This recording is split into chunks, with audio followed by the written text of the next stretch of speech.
Okay, good afternoon, everybody. Happy Thursday, the third, what is it,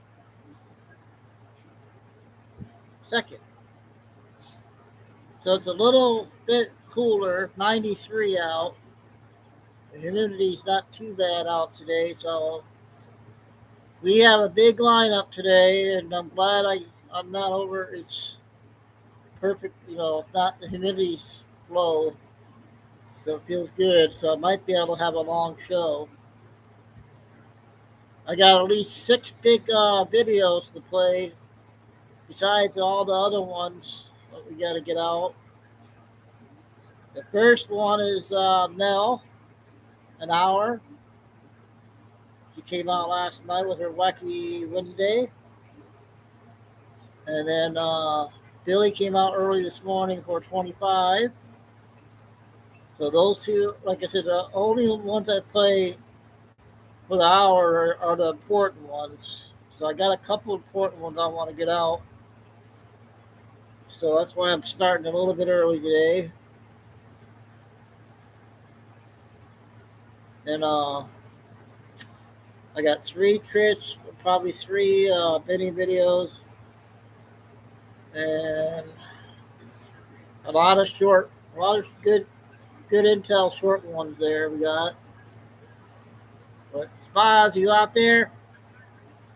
We're ready for Mel here in about a half hour or so. We'll wait till after 3 to play Mel, so we get everybody in there. Hopefully everybody will be getting off work soon.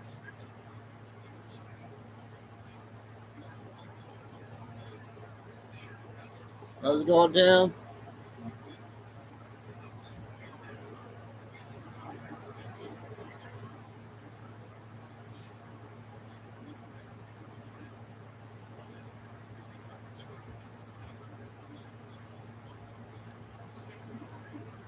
I guess tomorrow I might have to do two shows tomorrow. I'm not sure yet, but does anybody know what's going on at Mount Rushmore? He has a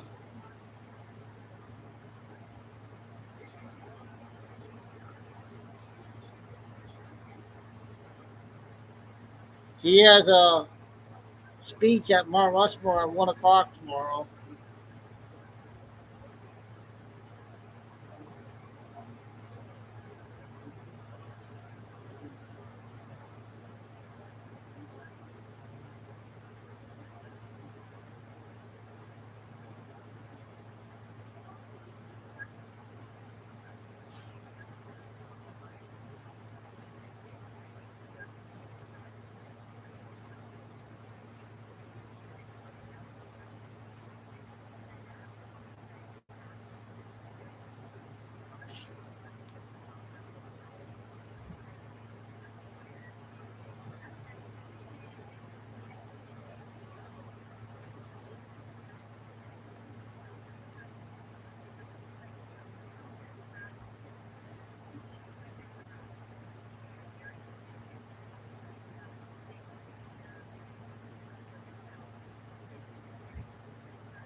I haven't seen the cat lady out yet.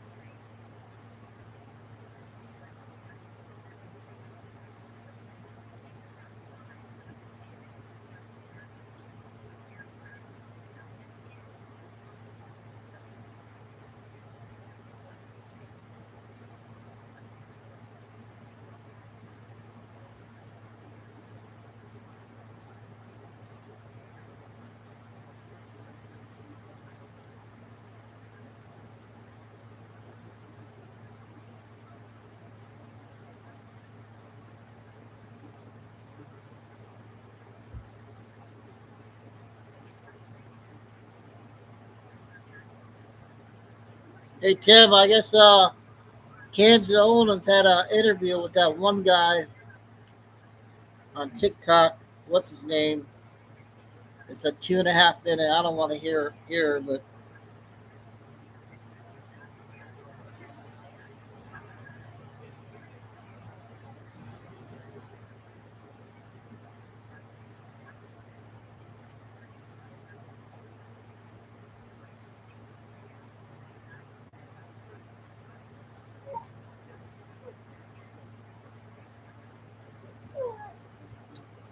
oh, Chico.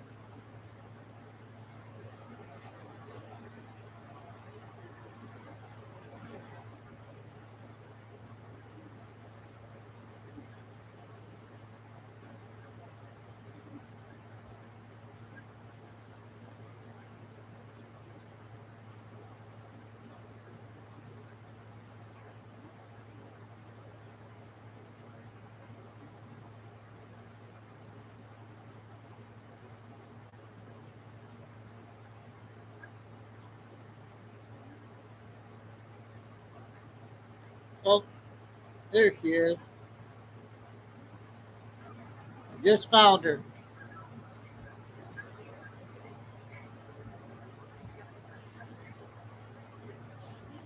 Where's everybody at, Tim?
All right, we're gonna go ahead and get started.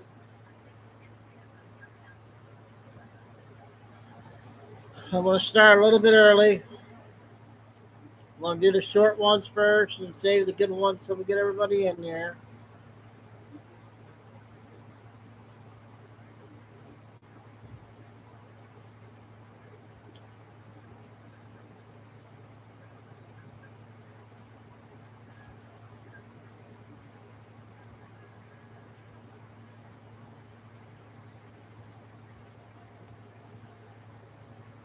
I forget to get my water.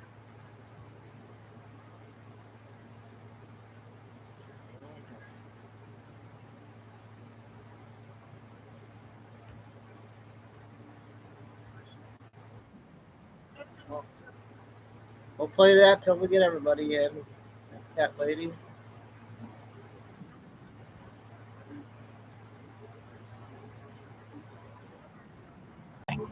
There comes a moment in every cycle when concealment becomes energetically impossible, not because force is applied, but because frequency no longer supports silence. This is that moment. For generations, structures of power were maintained not only through control, but through timing. Truth was not hidden because it could not be revealed. It was withheld because the collective nervous system could not yet receive it without fracture. That threshold has now been crossed. What you are witnessing is not the sudden appearance of truth. It is the permission for truth to surface. The old guard, those who ruled through distortion, secrecy, and energetic inversion, did not fall overnight. They have been dissolving for years at the level of coherence. What remains now is only the final shedding of form. This is why information appears to suddenly emerge, why voices once silent now speak, why disclosures feel simultaneous rather than sequential. The field has shifted from containment to exposure. Understand this clearly. Nothing being revealed now is new to the higher timelines. It is new only to the surface layer of different consciousness. here. Justice in this cycle does not arrive as chaos. It arrives as inevitability. When frequency rises beyond a certain point, deception cannot anchor. When enough beings hold truth internally, external truth no longer threatens collapse. This is what "it is time" means. Not spectacle, not revenge, not fear, but alignment catching up to form. Those who have sensed this for years were not early because they were special. They were early because their systems could hold the knowing without destabilization. Now the collective can. Hey, You Lucy. are not waiting for I permission. just started. You are watching permission dissolve. The unveiling has already begun. What follows is integration. Stand steady. Remain regulated. Observe without feeding distortion. Truth does not need to be forced forward now. It is moving on its own. We are with you in this moment of unmasking. You have felt it because you are meant to. Transmission complete. Extended transmission teaser. This is pretty In interesting. the extended transmission, we move beyond the moment of unmasking and into what follows it. We will explore how truth actually surfaces at the energetic level, why certain disclosures occur in waves rather than all at once, and how collective nervous system readiness determines the timing of arrests, revelations, and structural collapse. This extended work will clarify the difference between spectacle and inevitability, the role of regulation during exposure phases, and how those who have carried this knowing for years are now being repositioned as stabilizers during integration. This is not about fear or anticipation. It is about understanding the mechanics of what comes after it is time. Beloved ones, you are correcting your sense. Okay, interesting one. Hi, Mom. Lucy, Mom. She get hooked up?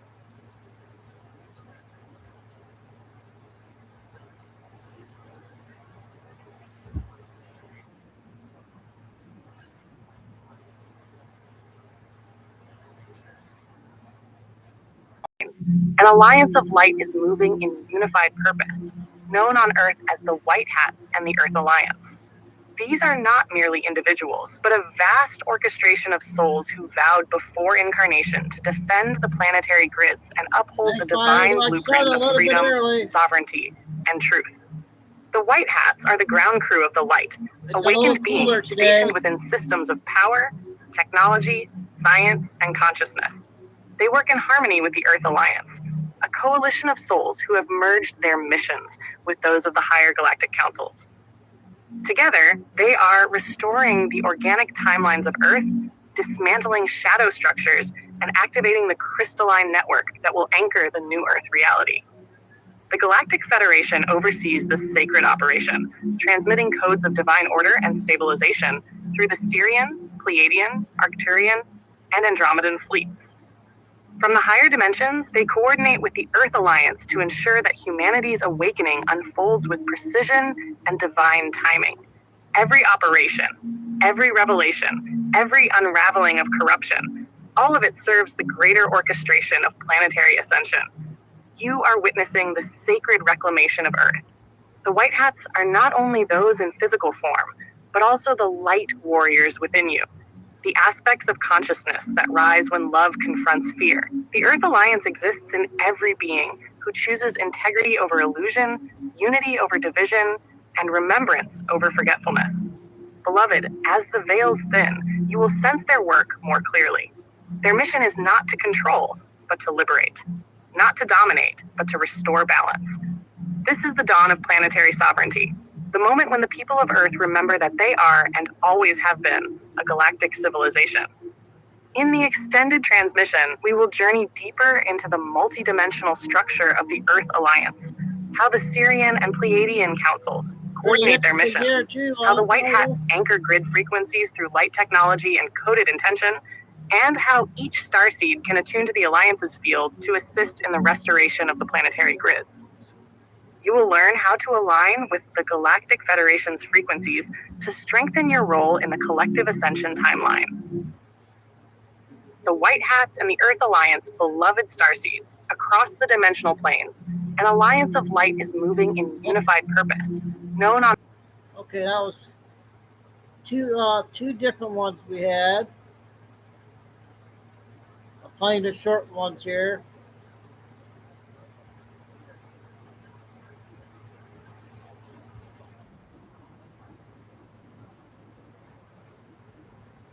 Lying to you about America, and the World Cup just proved it.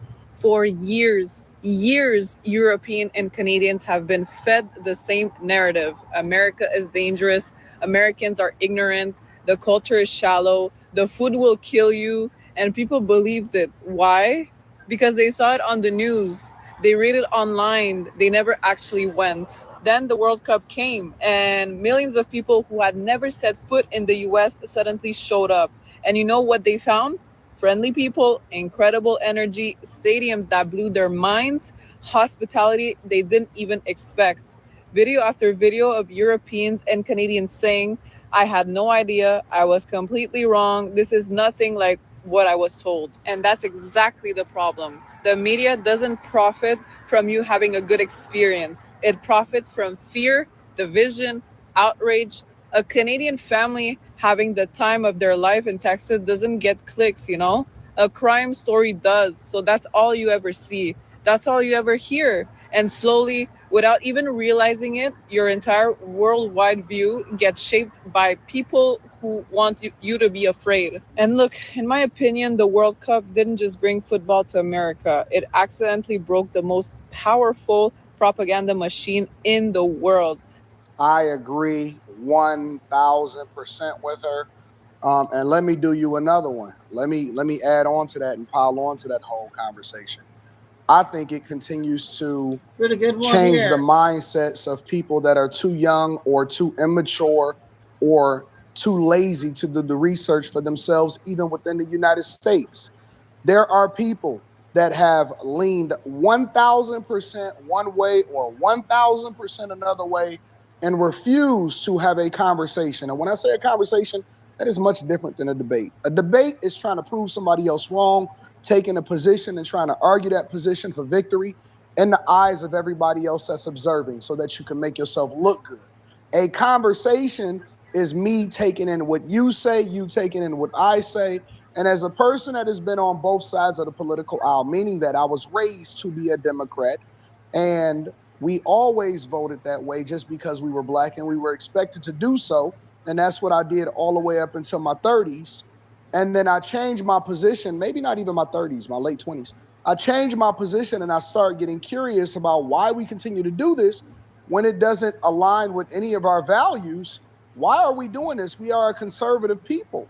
And so once I broke free, I was able to look at it from both sides and then objectively make a decision for myself instead of letting the machine determine for me. So many of you reached out after my last video. Okay, another good one from him. I got a 10-second clip on Melania, a video clip.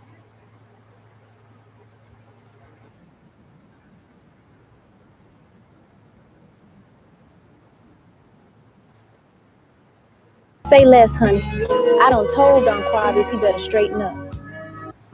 Shoot. Say less, honey. I done told Don Quavis he better straighten up. Shoot. Say less, honey. What do you think?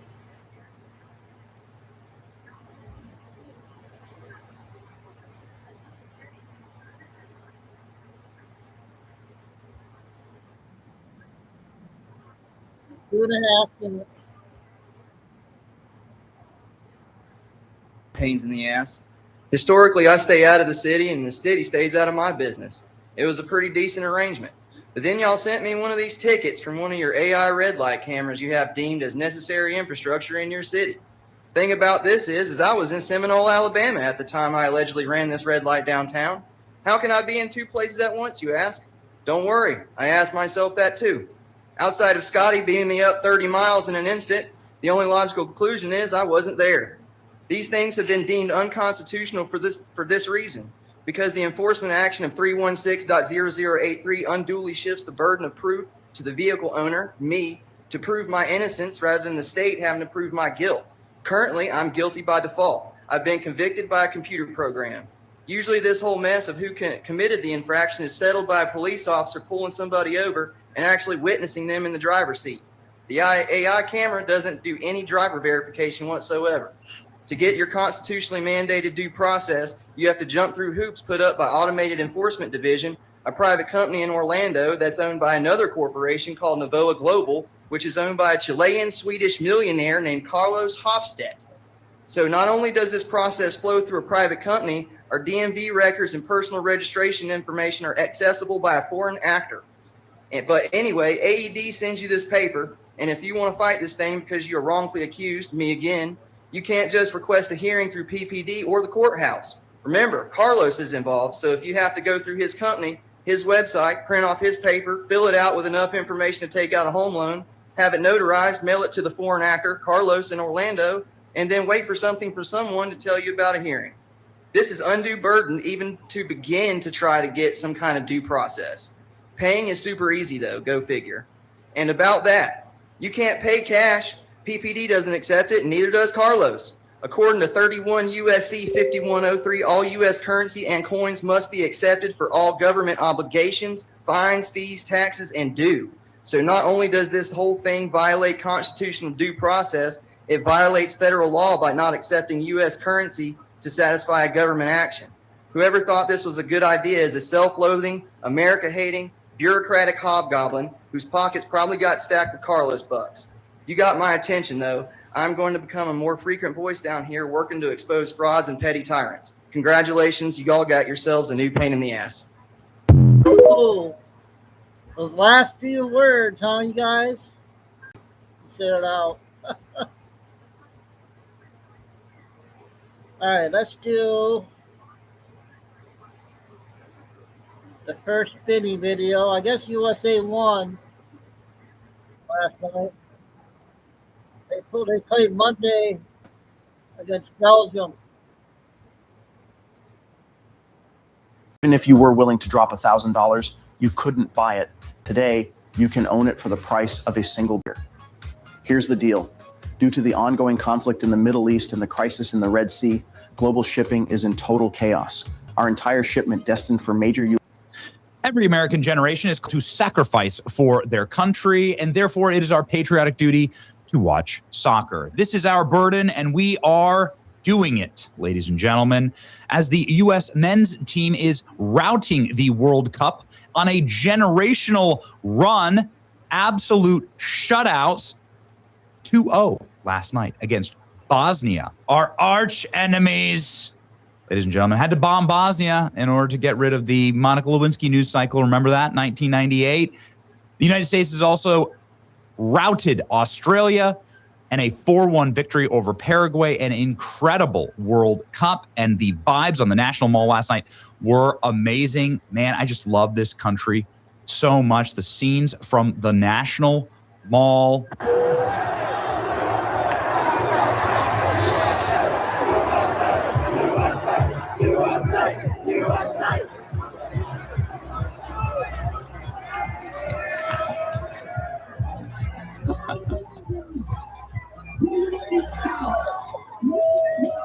Look at that.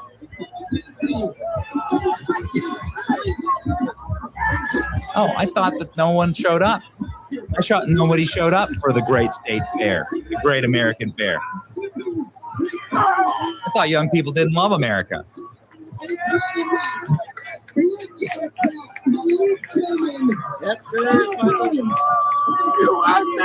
USA! Hey, free Bello! Free Bello! Free Bello!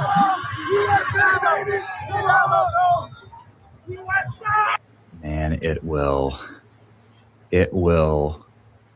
make your heart beat red, white, and blue. Listen to this. In every city in America,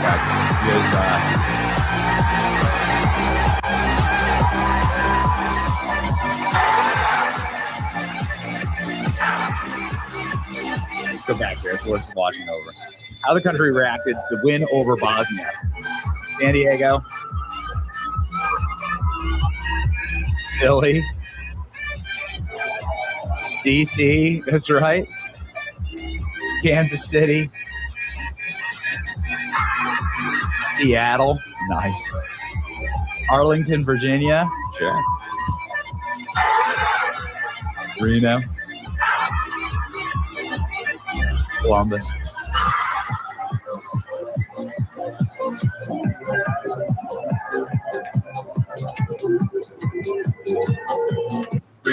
So great, man. And then the stadium, how the stadium actually reacted. 70,000 people inside of Levi Stadium singing Take Me Home, Country Road after the victory will give you chills.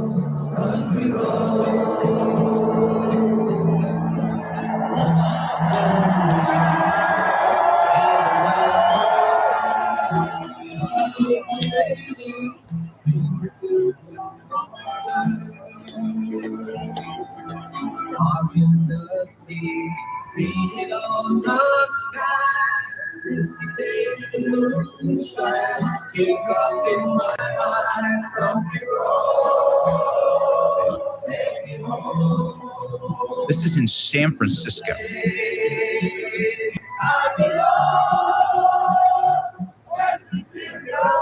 This is in San Francisco.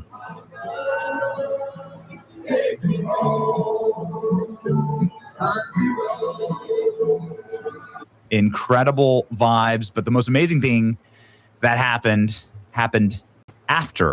directly after the win 2-0. There was a prayer by Team America thanking God over all of the noise. Man, something special about this. Listen to this. You can hear the prayer.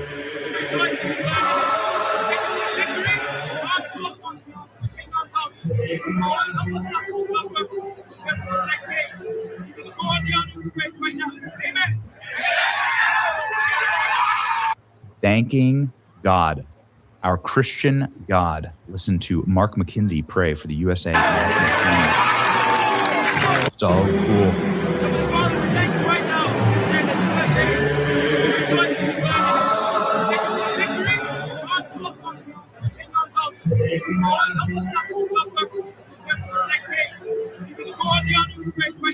Oh, cool.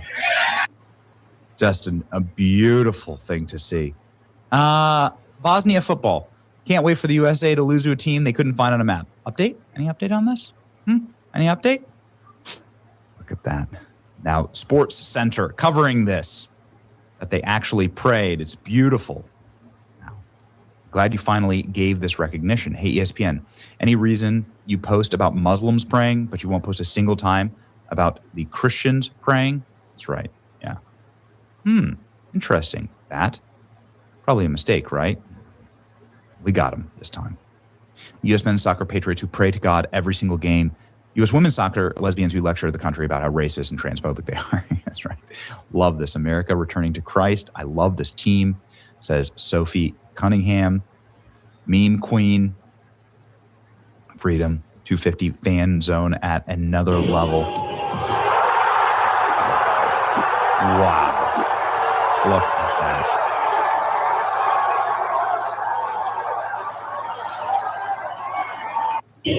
Incredible. You love to see it. Bosnia, USA 2, Bosnia, Herzegovina 0-0. Yes. For those wondering why I support our men's soccer team and make fun of the women, it's pretty simple. There you go. Here's your women's soccer team. Embarrassing. They should all be kicked off the team. Like if any athlete ever does this again, they should be kicked off the team. Should be removed. Speaking of removed, trash referee made USA red card a whole lot harder to swallow.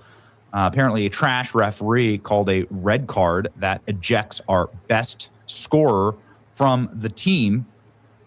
Balgun is his name. And people are saying, wow, this is institutional racism, right? Because it's exactly what Messi did last game. Need to investigate the red card on this challenge, especially the way that Balgun was manhandled in the first half with zero. Thank you, President Trump. Say, let's arrest the ref. FIFA has released an exclusive photo of the team that gave Balgun the red card. What the officials have done to Balguna and the U.S. Men's team is nothing short of criminal. Officiating should never affect the World Cup like this. Yeah, oh, commercial. About 2 minutes. These autofocus glasses are literally Apparently, you can't challenge this. 100% tariff on all FIFA-related entities until they rescind the red card. Goes up 10% every hour. So, red card was atrocious. Investigate and fire all FIFA World Cup refs. Clearly an accident. Absolute retard. Should be banned from ever being allowed to ref another game. He should also be investigated. Congratulations to winning anyway, Team USA. Me and the boys pulling up to FIFA headquarters to file a Balguna appeal. Should have pulled the reverse. Everybody's saying there is no mechanism to appeal the red card. So he's going to miss the next game. It's the best score. I think he's had 3 goals in this World Cup. He's the best scorer for Team USA. FIFA's enriching uranium. Donald Trump, FIFA's enriching uranium and is now 2 weeks away from a nuclear weapon. Trump has a chance to do the funniest thing. Thank you for Yeah, that red card was BS. Get my man back on the field immediately. Thank you for your attention to this matter. You should do it. You should do it. He needs to be sent to Rafael Klaus needs to be sent to Guantanamo Bay. This man is the enemy of the United States of America. So saying this guy called the red card. The sports world couldn't believe that he was sent off with the red card. Balguna will be suspended from the next game. Yeah. A yellow card is awarded for reckless challenge of an opponent, such as tripping, tackling, grabbing, or interfering during the play. A red card is given for serious or dangerous foul, that is violent conduct, punching, kicking, biting, headbutting, or spitting on an opponent. What he did was not so egregious that it went straight to red. Trump has the opportunity to do the greatest thing ever and get the red card rescinded. He should. Trump should. We're winning, ladies and gentlemen. It's a generational run. God is with us. And it's just beautiful to see. What an amazing thing. It actually brings our nation together. Something that is bringing our nation together instead of tearing it apart. This is what this is what Team USA was created for. We're proud to be cheering them on. It's your boy Benny. Like, share, and subscribe. See ya. That was all from last night, you guys.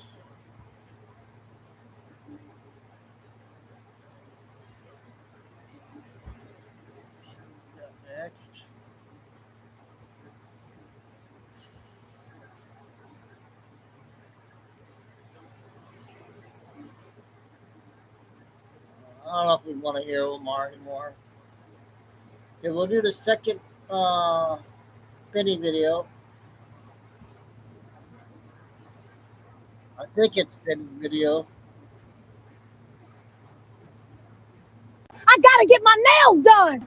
It's nice to see that the laws of gravity apply to even the most gassed up and overrated filmmakers, and even their movies can come collapsing down into irrelevance and financial destruction if they engage in too much wokeness. The iron law of wokeness applying to Christopher Nolan's The Odyssey in the first ever historically recorded ratio of a trailer.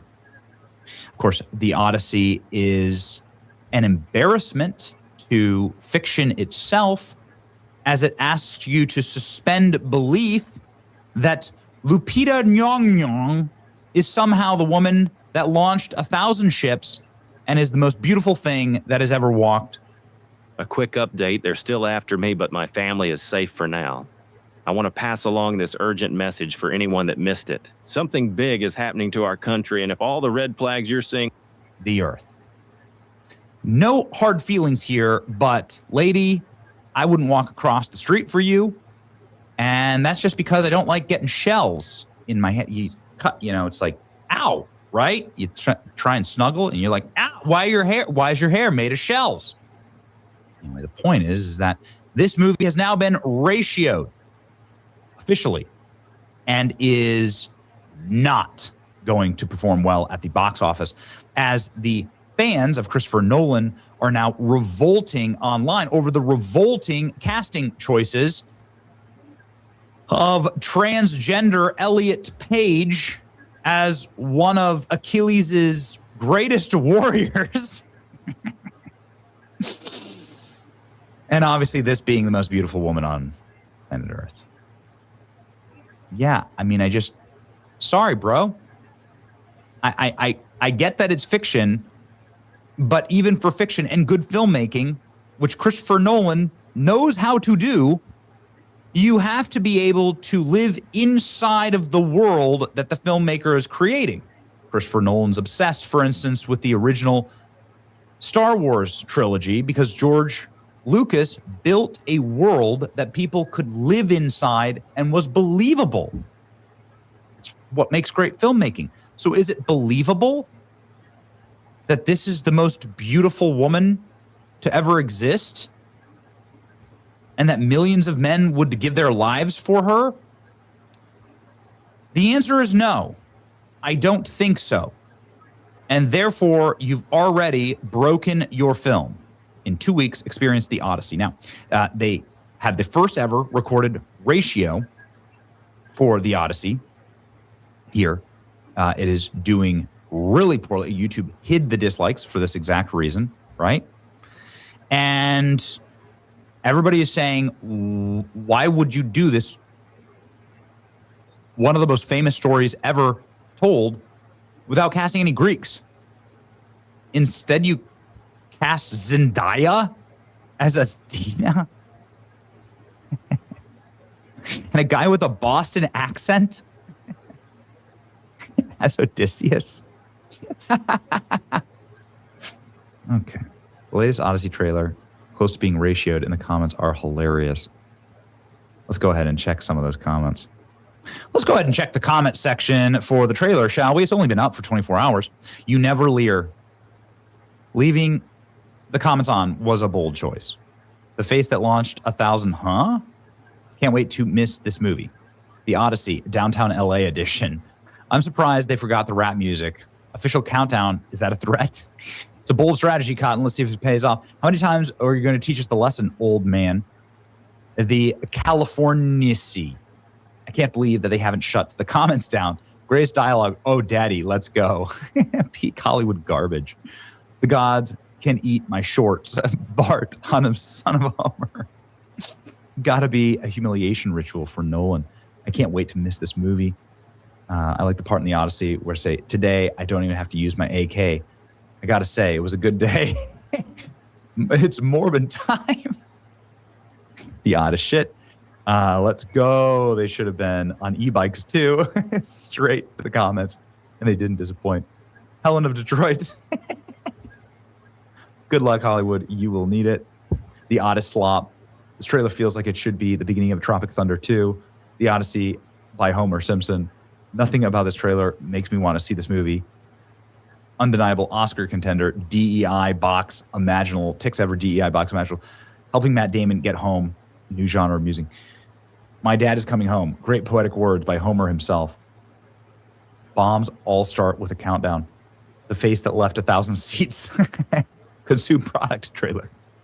The face that launched 1,000 sheets. Hey. Presenting the new Spider-Man, Daddy's Not Home. Helen of Nigeria. We're sorry, Homer. Let's go while it's away. Nice to show Matt Damon showing his range by playing Matt Damon with a beard. I guess the weather's getting better. He's smart. Yeah. I don't know. It's not great. And it's been ratioed. And we look forward to watching the destruction of this movie and the destruction of Christopher Nolan's career that has gone exceedingly woke. It's been hard to watch, honestly. What a waste of talent. What a waste of talent. This is what all of the Christopher Nolan stans are saying in the comment section. Oh, no. I mean, seriously. Come on. Come on. We shot it with really fancy cameras. It doesn't matter, dude. This looks awful, right? Wow, really picked the cream of the crop, didn't they? By the way, Helen is considered the most beautiful woman in Greek mythology. Helen of Troy, 2004 versus, well, something that you could see at in any Carnival cruise line, right? Any day of the week. Wow, says Nerdrotic. This was when the ratio was initially cooking. And now the ratio is there. The crime, this is a crime worse than any experiment made in Unit 731.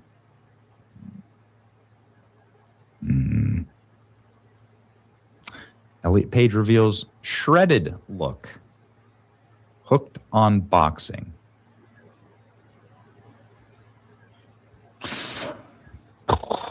First clear look of Helena Troy from the Odyssey trailer. Oh, man.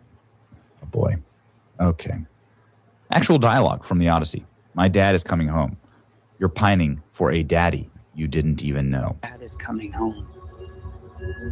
You're pining for a daddy you didn't even know. What? Okay. A daddy? You know, what's funny is there's actually... Hey, well, yeah, we started a little bit early. We got a big lineup. Now She, her! And, the memes really about the Odyssey are actually funnier and going to be more interesting than the film itself. Like, this movie's not going to make any money. They're going to lose a lot of money in this. But the memes are going to be incredible. They're already incredible. Travis Scott is apparently cast as a rapper.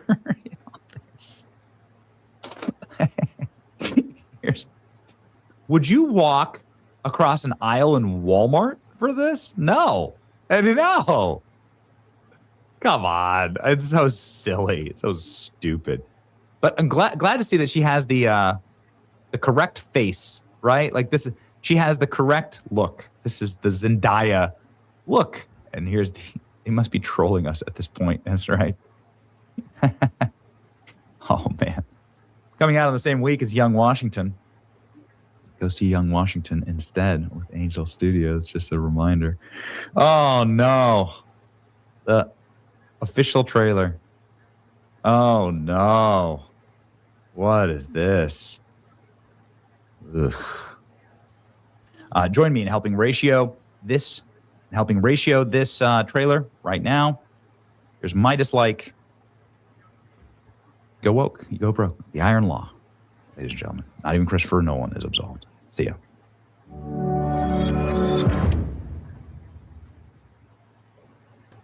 Okay. So we got the first two. We'll do two on the video because I just got. So we got a 25 Billy and Judge Shapiro just came out. So that's going to be another big one. That's 25. And then we got Mel. Plus a lot more. So we're going to do Judge Shapiro. Oh, wait. I want to do this one real quick. This girl does a good job on what happened yesterday, I think. So we'll want to check this out. How freaking cool. This is foolishly brave Russian couple climbs to the top of the Empire State Building near the antenna, which is 200 feet above the highest floor of a 102-story building. Also that they could say that they had the craziest proposal of all time. So after this guy gets down on one knee and they take all their selfies and she takes a picture of her engagement ring over the skyline of New York City, they get arrested and charged with felony burglary, reckless endangerment, and criminal mischief, as well as other misdemeanors. So was it worth it? Is this right here the best way to start a relationship? Hello? How you doing? Can you just stay where you are? Rob, you good? How you doing? Well, you can't be up here. What? All right. All right. Yeah, I'm okay. Yeah. Rob, come on. Give me this. You guys gonna be cooperative? You cooperative? Oh, You Matt, didn't you're on. see this part, did you? So this is pretty good. Bring her to the other side. update. It's open over there. Just bring it over there. So he can come down. Just so you're before he goes back up. These poor police first responders had to risk their own lives to help these people come down, all because they really wanted to fly their flag. Now, this has brought up the conversation of skywalkers. What are they? And you guys are going to hear that these people are influencers and they're inspiring people to, I guess, face their fear of heights. But what this actually is not an addiction for heights. Otherwise, they would do something like rock climbing. This is actually an addiction to attention and endangering themselves and other people. And you're going to see the flag that they were flying. You're going to hear about their Netflix series. All in all, this was an incredibly selfish act. So here they are at the very top of the antenna, flying a flag. From New York, but maybe my producers can kind of let me know, whoever is familiar with the Empire State Building, you can educate me while I'm on the air. What is access to the top of this building? Are you, if you come to visit the Empire State Building, how far are you allowed to go? Do you buy tickets? When I was 18, I would have been like, wow, this is so cool. They're like living in a real life joke. So I don't know if you guys wanted to hear the whole video, but I just gave you a glance of her channel. So I'm gonna move on and get Judge, then Billy Bean, and then we'll do Mel.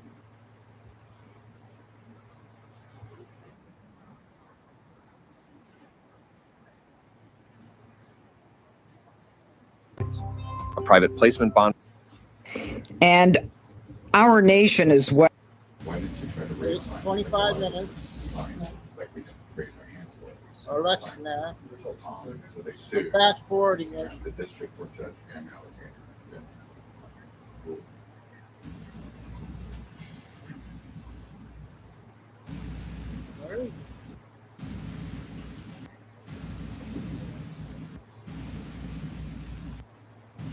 Hang on. God. Oh, I heard something.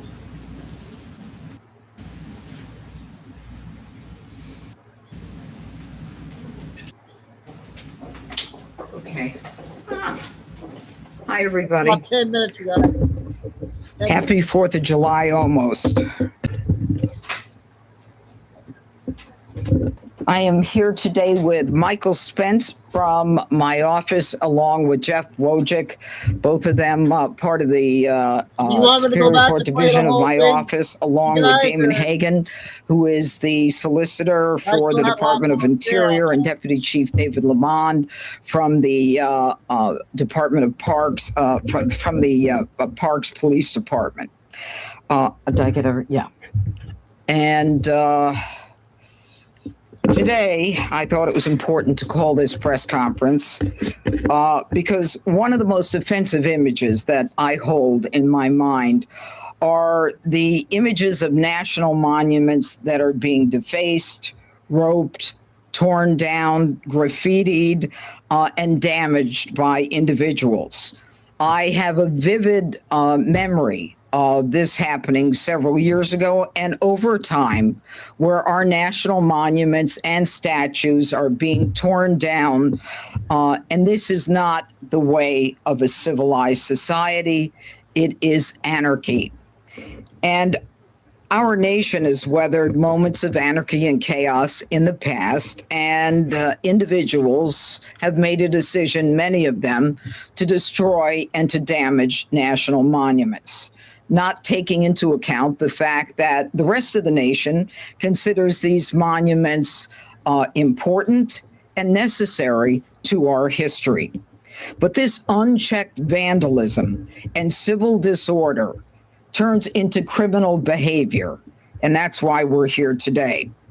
They are an affront to the dignity of our shared history, and we will not allow our sacred monuments to be roped off, defaced, or diminished, or in any way impacted by disgruntled individuals who think that they, and not the rest of the nation, have the right to decide what should happen. These landmarks and monuments belong to all of us, and they must be protected for generations to come. And the president, when he came here in his executive order to make DC safe and beautiful, brought in a fresh injection of resources, both for my office and for all of law enforcement, to make DC safe. And the other part of that executive order was to make DC beautiful. And as part of that, in anticipation of the celebration of 250 years of American history, the president, as you heard from him, has been able to improve and to clean up 50 parks, more than 48 monuments that have been repaired, 22 fountains have been returned to service, and these monuments and fountains must be protected, and those who decide that they want to do harm will be held accountable, just as they have been held accountable in the criminal justice system in so many of the press conferences that you have been in this room to witness. DC has experienced a renaissance like it has never experienced before in both safety and in beauty.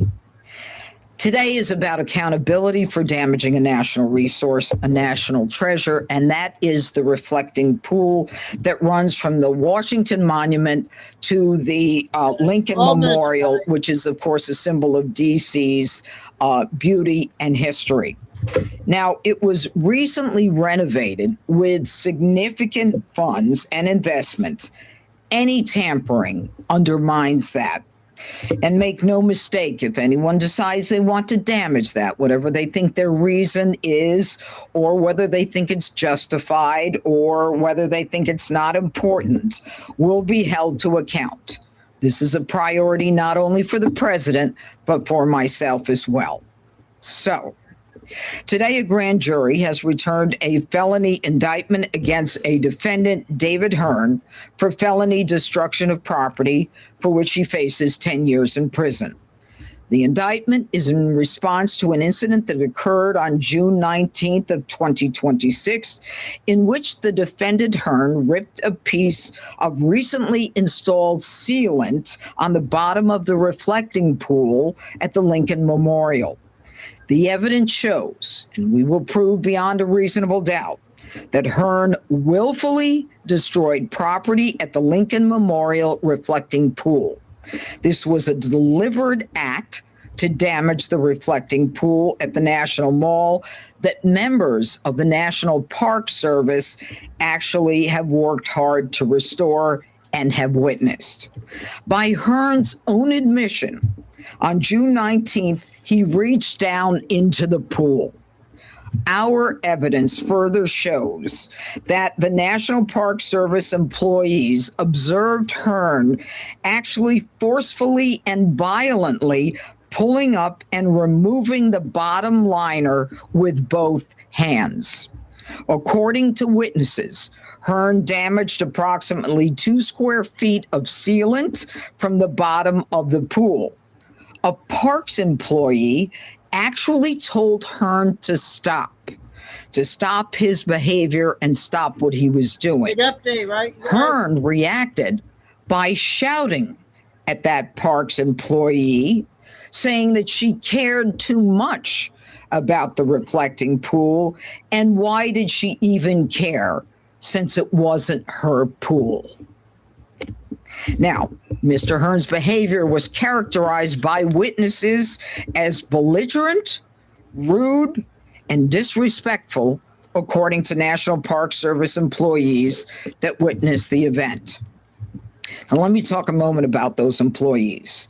Many of those employees have come from around the country because they are proud of this nation. They are proud of the 250th anniversary that we are about to experience.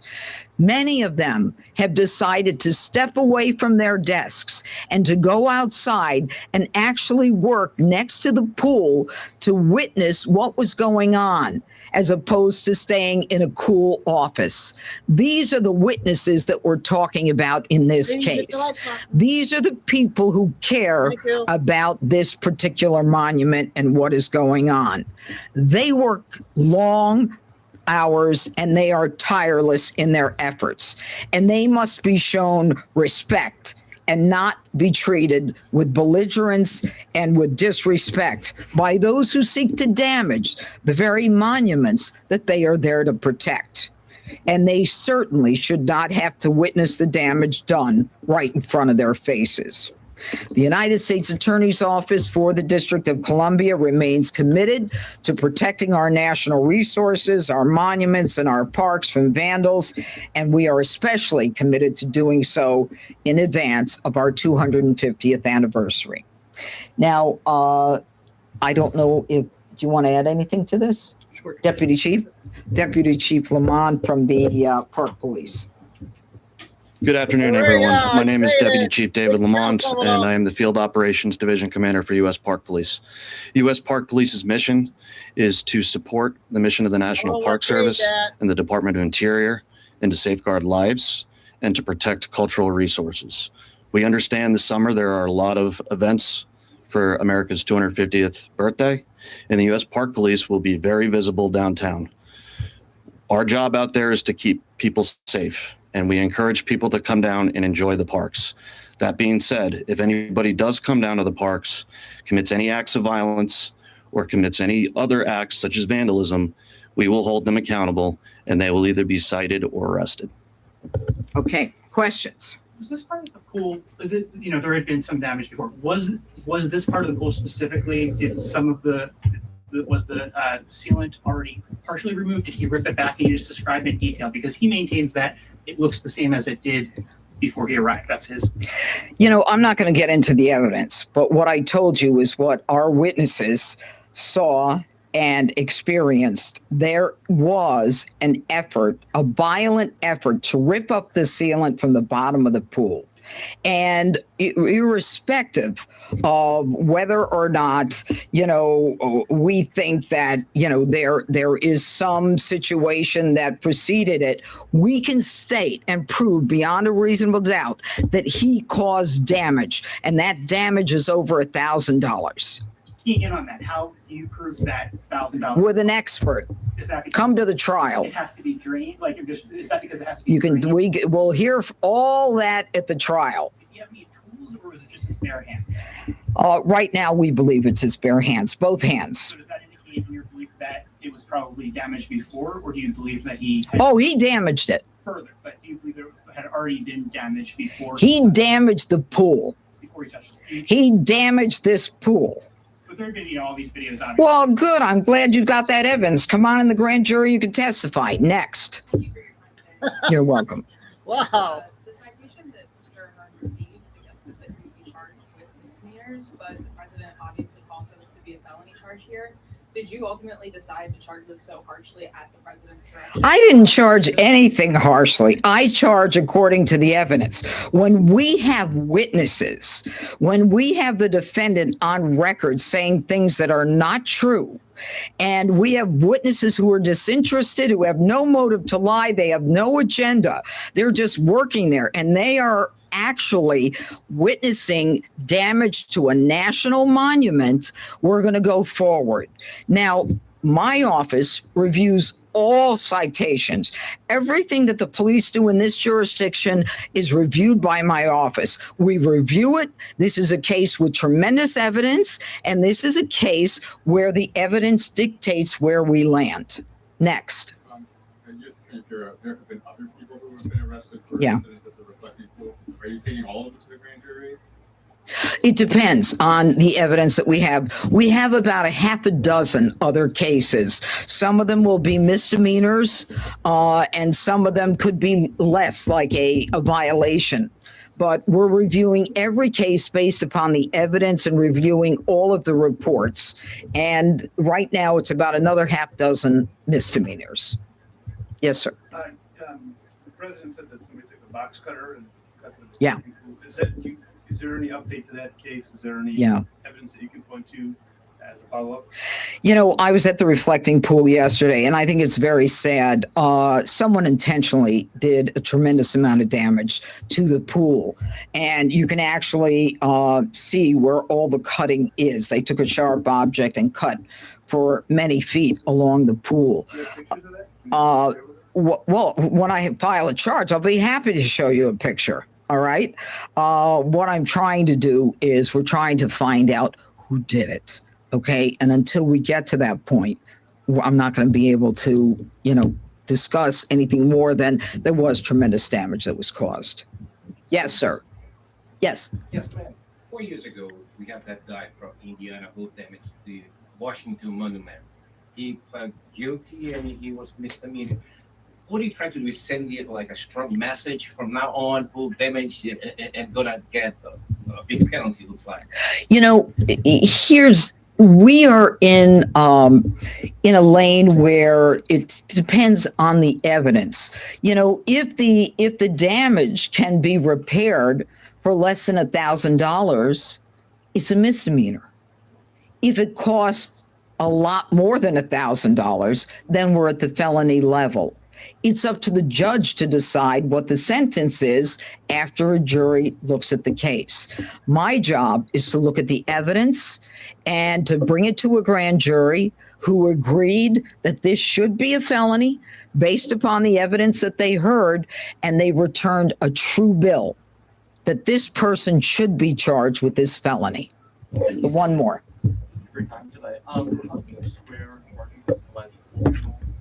This is the same Justice Department that Already, this is a problem. over 1,000 January 6th rioters who caused millions of dollars of damage. Are you really talking about January 6th? Yes. I'm not. Okay, who's next? Not you. No. Yes, you again. Go ahead. She's really going at him, aren't she? Isn't she? Do we have a, yeah, he stopped being arrested. No. Yeah. Yeah. No. Yeah. I don't take a check of unanimous versus not unanimous. And as soon as they give me a right to do that, I'd be happy to do that, but I don't have that right.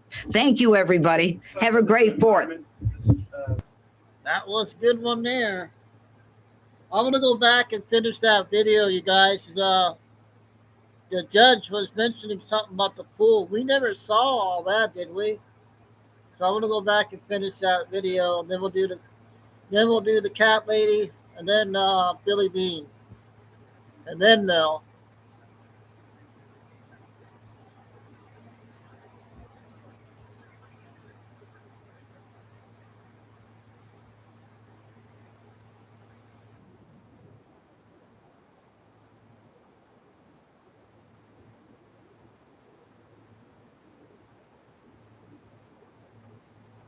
This one's 16 minutes, you guys. 16 minutes.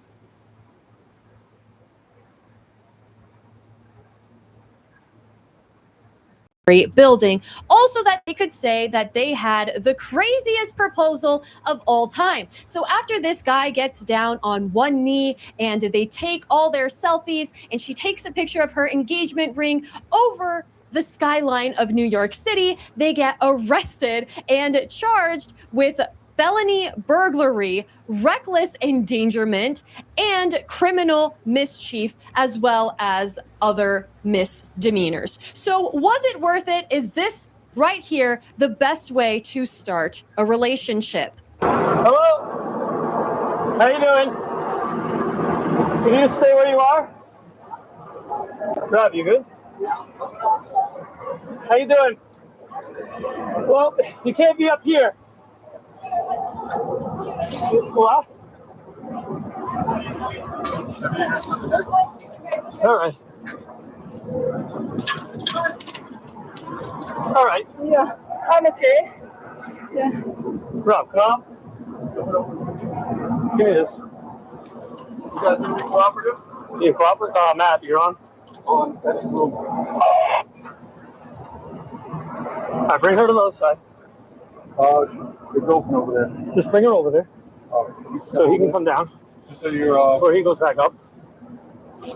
These poor police first responders had to risk their own lives to help these people come down, all because they really wanted to fly their flag. Now, this has brought up the conversation of skywalkers. What are they? And you guys are going to hear that these people are influencers and they're inspiring people to, I guess, face their fear of heights. But what this actually is not an addiction for heights. Otherwise, they would do something like rock climbing. This is actually an addiction to attention and endangering themselves and other people. And you're going to see the flag that they were flying. You're going to hear about their Netflix series. All in all, this was an incredibly selfish act. So here they are at the very top of the antenna, flying a flag. From New York, but maybe my producers can kind of let me know, whoever is familiar with the Empire State Building, you can educate me while I'm on the air.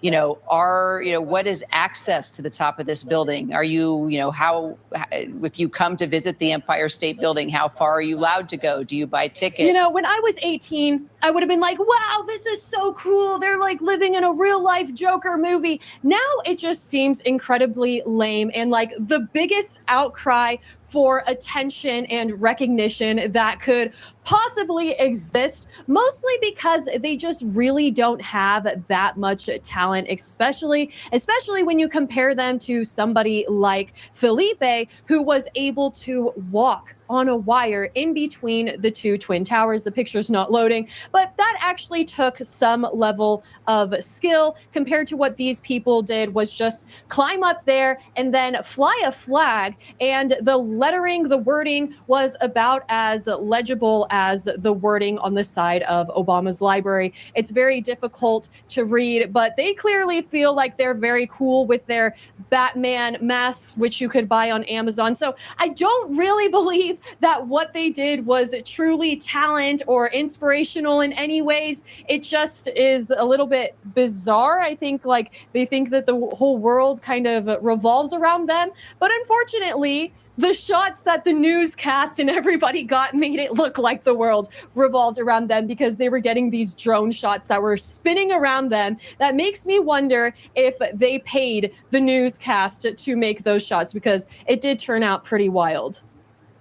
So this is not the shot that I'm looking for, but you can see that they're just up there really high, really stupid. Honestly, this was the most dangerous thing that they could have done. And I don't know why they're encouraging people to join a sport that could risk the lives of not just them, but of other people. The amount of chaos that it caused on the ground was pretty insane. Police rushing by. Okay, so here's the shot that I was talking about. I hope that they paid Fox News for this proposal video.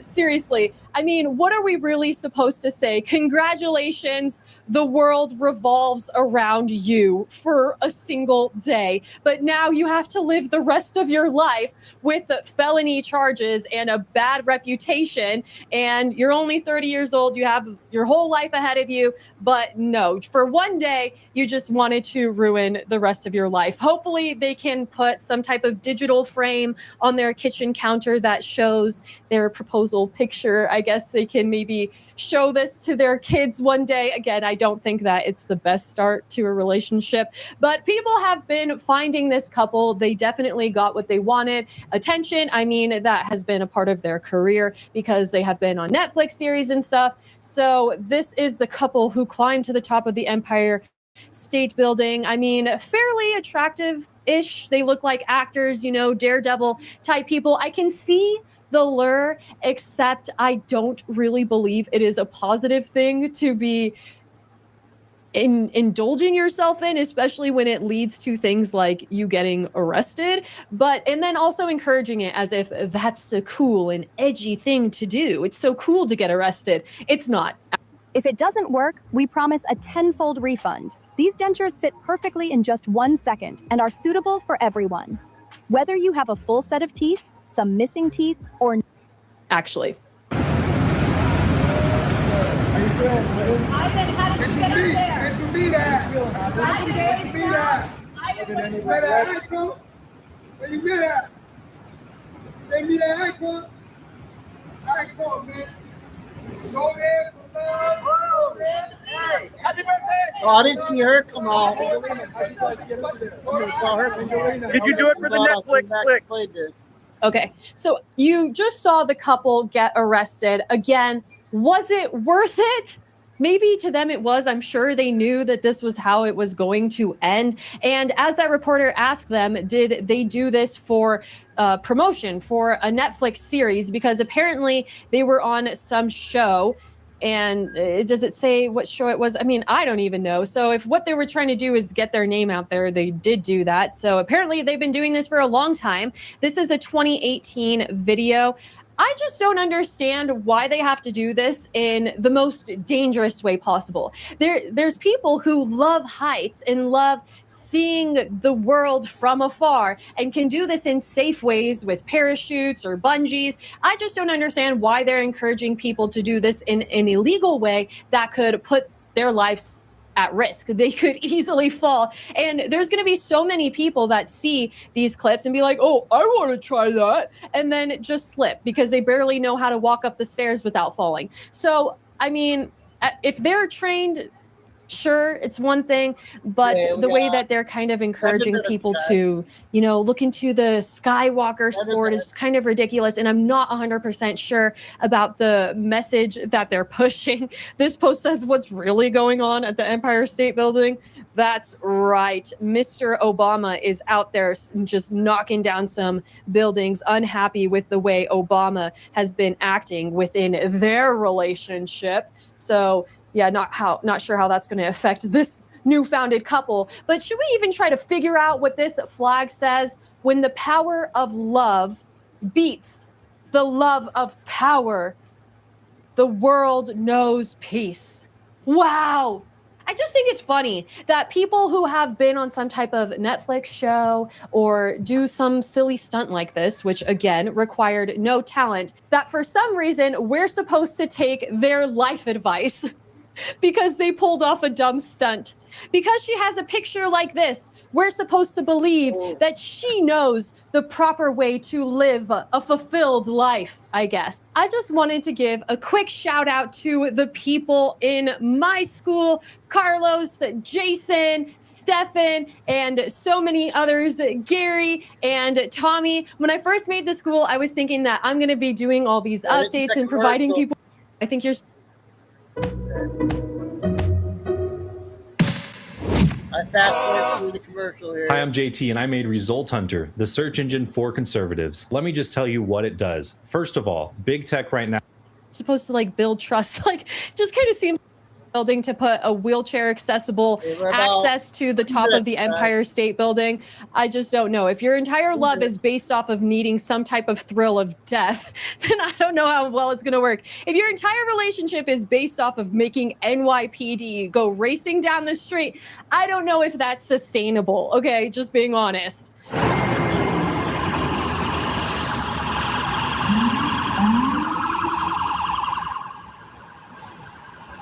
But what do I know? Maybe they're not the love experts, okay?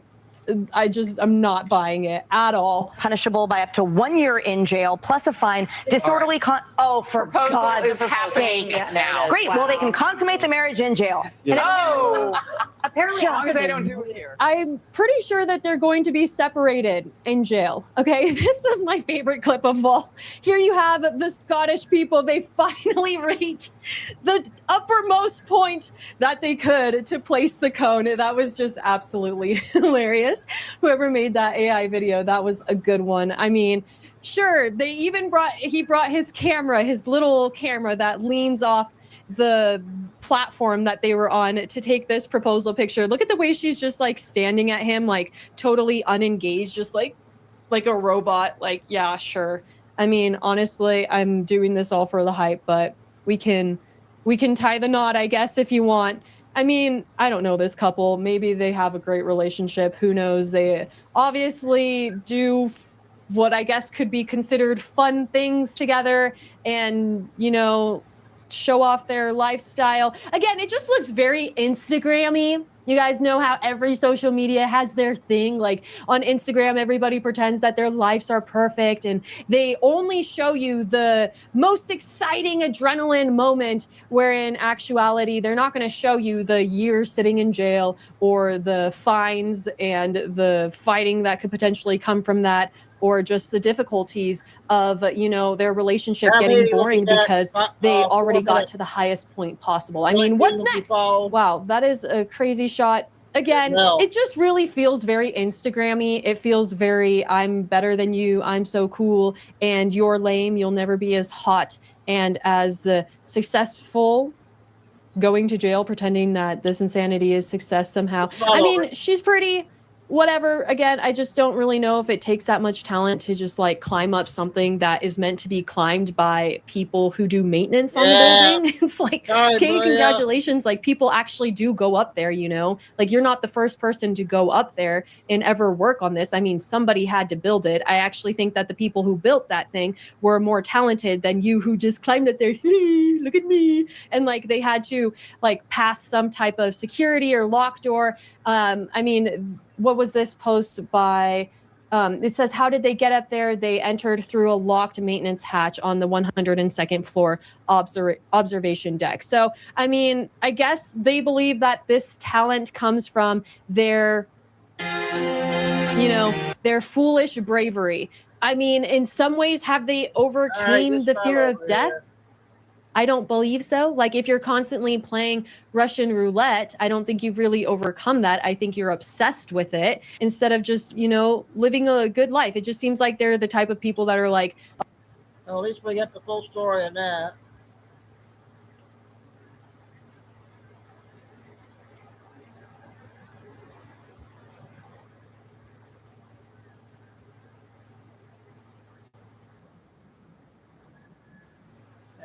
For first one. So what's going on in your neck of the woods? Let me tell you what's happening down here in the South. So in Tuscaloosa, Alabama, a fine young woman named Jakisha decided that she needed to go to work. But she also had a 9-month-old infant. Well, you know, 9-month-olds are pretty much independent based on, I mean, you know, what I've heard. I mean, you give them a good bottle before you leave, change a diaper, put them in the crib. Hell, they'll be good for what, 10, 12 hours anyway. So Jakisha puts this baby, I don't know if it was in a crib or not, but she goes to work for 8 hours, comes home, and damn, the baby's dead. So she calls 911. They get there. Well, they discover that not only does she go to work for 8 hours and have her lunch break and her snacks and her bathroom break, not laying in her shit all day, well, the baby was malnourished and had signs of abuse. So she got arrested. Let's hope that she spends the rest of her days with a toilet that's in the center of a room, okay? Then in Mississippi, as you all know, we have the shooting that took place of that 1-year-old kid, and we've had protesters now, to 100 of them, shut down the Walmart in Mississippi because of grief. Now, they grieving, and I want you to see this mama is certainly still grieving. As you can see from her photo, she posted these. These are her photos, so before you come at me calling me cracker, milk cricket, whatever the fuck that means, all your other things, this is your person. Is this not your person right here? Okay. So she looks like she's about 12 years old. I don't know why she's dressed like a 5th grader in private school, but anyway, we all grieve differently. Okay. So there was an interview done right after this baby was unalived, and I believe she was in the back of a car. I don't know if it was a police car, but she was talking just like I'm talking to you right here. But we all grieve differently. We all do, okay? So here's the thing. Walmart has been shut down because of protests. Because Walmart, what was Walmart thinking? If somebody comes in and they're taking things that don't belong to them, Walmart, why would you call the police on them? Why did you cause all this problem? I don't understand, like, why the police show up. This is why we need to defund police. We don't need police escalating this situation. You know, if we'd have just left these people alone, they'd have took their diapers, their formula, whatever they needed, and they would have left, and none of this would have happened. And then we wouldn't have all this chaos going on. In Walmart, you'd still be open. Now, of course, you'd probably be out by the end of the year, millions and millions and millions of dollars to probably end up shutting down and no longer having a Walmart in that area. But I digress. So that's what we've got going on down here in the South. Not to mention the heat index is 110 degrees. Okay. So also, Mondami is having a speech tomorrow ahead of President Trump's speech. I'm a little interested in what this man's going to say. I don't know if he's going to announce that he's the Christ, or if he's just going to say, hey, I'm putting it all out there like I've been doing. We're turning New York into a Muslim communist state. That's what we're doing. Welcome. And all you little white liberal women that are voting for this, oh, how things are going to change for you. If you don't think so, ask Iran. Iran went through the same thing. They did the protest. They stirred everybody up against everybody. They promised free stuff. They embraced the LGBTQ. You do know that the Muslim religion does not allow for that. Okay, you know what happens over in the other countries when you're caught being an LGBTQ? Well, ask the heads that are at the bottom and the bodies that are at the top. Hopefully, I'm saying this in a way that TikTok doesn't silence me like they like to do, okay? So when somebody who is a devout believer of their religion goes against their religion, but then their wife is liking things that happened that was horrific, that's okay. Let's vote them in anyway. In fact, let's put some more in and let's get them to take the house. Because I, for one, am tired of fixing my hair, and it would be a welcome relief to wrap something around my head and just have my eyeballs hanging out, okay? Anyway, that's the update for today. Come on. Call me all the names you want to. I just stated facts. Oh, and by I missed it.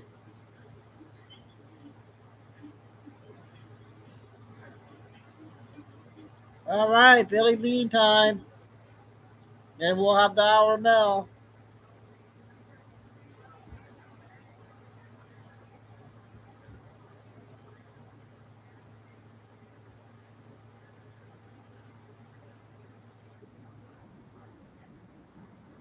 Five minutes. 2026 time in Texas, about 6 p.m. Some of the things we'll cover: an X-Flare, G3. I think I got the wrong. Might have got the wrong one. Hang on.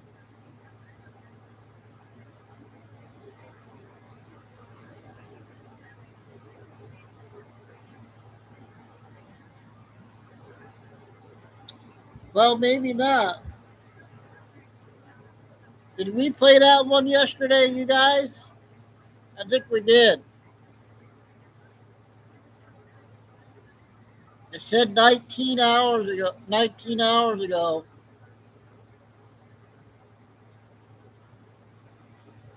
I don't remember. Do you guys remember seeing that one yesterday?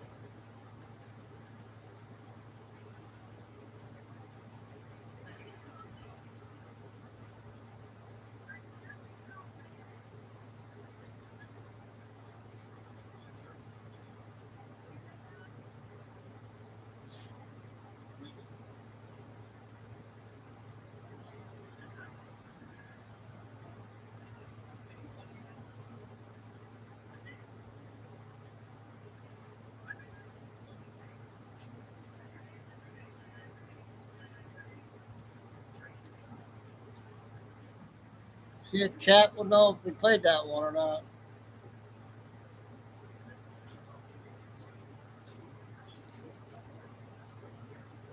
She said it was 6 o'clock.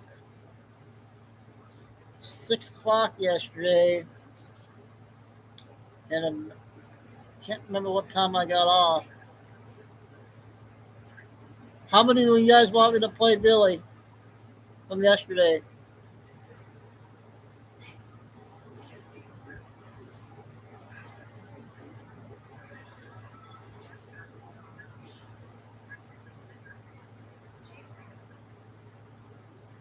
I'll start it and let me know if you guys want me to stop it if we already played it.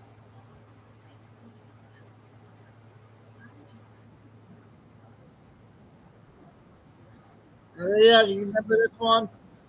In 2026, I'm in Texas, about 6 p.m. Some of the things we'll cover: an X-Flare, G3, KP Index 5. President Trump, another word for communism is socialism.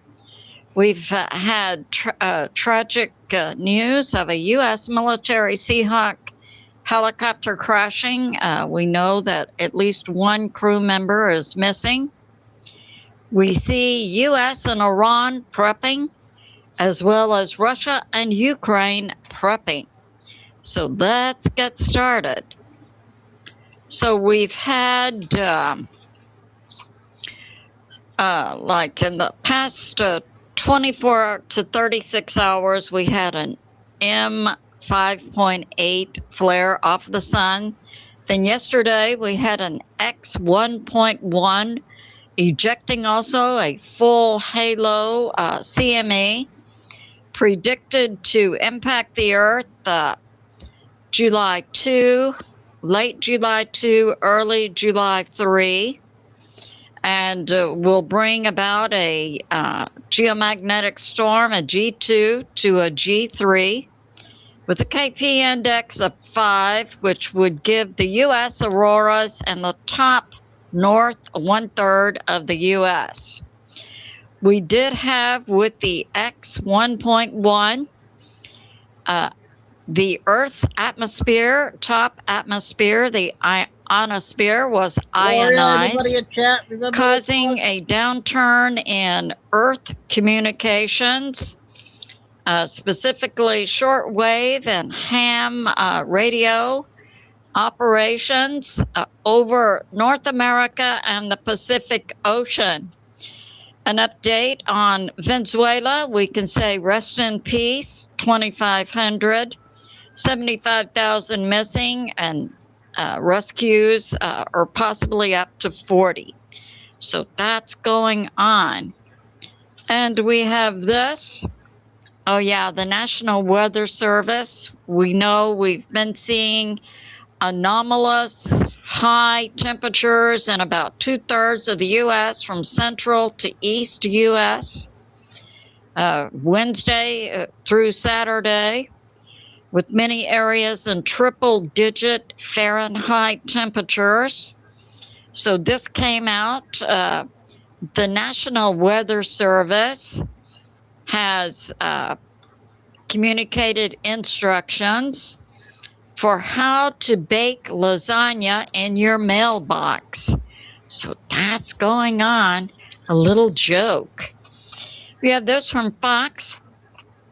So about noon today, we had two young people went up to the observation deck of the Empire State Building in New York City and then climbed the antenna. So they were.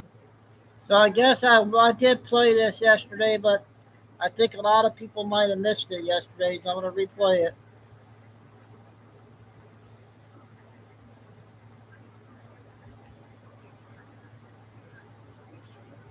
Were approximately 1,000 plus feet above ground. Then the NYPD came out and said, climb down. They were observed, it appeared to be a man and woman, and when they were on the top of the antenna, they were wearing masks. These pull over like a ski mask. And then they climbed down to a lower level, maybe 10 to 15 feet below the top of the antenna, where they had placed a bag. And then we saw what appeared to be the man down on his knees, with the woman standing. It appeared to be a proposal of marriage. At any rate, they are in custody with charges pending. So that's going on. And we have this. President Trump says, another word for communism is socialism, and we're seeing in several areas in the U.S. With the primary elections going on, we're seeing younger dim socialists, as they call themselves, winning out over incumbent Democrats. I know we saw that in Colorado and I believe New York. We have this from Department of Homeland Security, Mark Wayne Mullins, that the U.S. is now deporting 70,000 illegals per month. Way to go, President Trump. And with regard to birthright citizenship, Senator Rand Paul, Republican Kentucky, proposes a new amendment to the Constitution. In order to be a U.S. citizen, you must do more than be born inside the U.S. At least one of your parents must be an American citizen. 11. This would also apply to permanent green card holders and also apply to individuals legally serving in the U.S. military. To add a constitutional amendment, initially in Congress requires a 2/3 vote of both the House and Senate. Then it goes to the states to be ratified, at least in 38 states. And the process does take 7 to 10 years. So that's going on. And we have this. We're also having a congressional hearing of regarding the CIA's MK Ultra program that began in the 50s and 60s that correlates to the time President Eisenhower made an agreement with the ETs that the ETs could take a certain number of humans for experimentation. Allegedly, the number was supposed to be small, and the humans returned unharmed. Well, if we're seeing that agreement with the ETs correlate with the MK Ultra program and the CIA primarily outside the U.S., engaged in widespread experimentation on humans, with the objective being mind control, which included LSD, torture, and so on, with the primary age group of these humans being children. Now, allegedly, the CIA has ceased this program, but according to my sources, that program continues unabated. So that's going on. And I dropped a few of my notes. 17. So we have this going on from New York Prepper. We see Avi Loeb, I believe he's the Harvard astrophysicist, now leading, being named officially by the White House as the leader of the U.S. UFO group for the revealing of information from the U.S. government, U.S. military regarding ETs and UFOs. So also to be released is a classified video of ETs buzzing the White House. That happened in the early 50s and was done by the ETs to pressure President Eisenhower to sign the agreement that they wanted. And this happened July 1952. Allegedly, the government is also going to declassify and release that video. We have this from Scott Bessent, head of the U.S. Treasury, that the fraud that took place in Minnesota involving many illegals is now being put forth by the Treasury Department, called the Minnesota Protocol, on how the Treasury will investigate other fraudsters. And this involves money laundering, Also involves banks reporting transfer of money outside the U.S. It's believed in Minnesota, a minimum of $300 million of fraud of U.S. government money took place, and some estimate it's up in the billions. We have this from Stephen Gardner, that we have regarding birthright citizenship. We know illegally, many illegals come into the U.S. Via birth tourism, so they can have a baby here, and it's automatically an American citizen. This involves up to 1 million Chinese who then go back to China and have mail-in ballots forwarded to them so they can vote in U.S. elections. Are you seeing a pattern now regarding the problems with birthright citizenship? So yeah, that's going on. And we have this. We have from Breitbart. Kay's working tonight, you guys. So we're seeing a move of the U.S. population primarily out of socialist Dem states like California and New York, moving to approximately 7 states, including Texas and Florida. And we see births up in the southern U.S. According to Vintage, in 2025, we saw an increase of births and an increase in population of all age groups in the southern U.S., up 6%. So that's going on. And we have this. So now we'll talk about what's going on in the Middle East. We know that's a problem, potential war situation.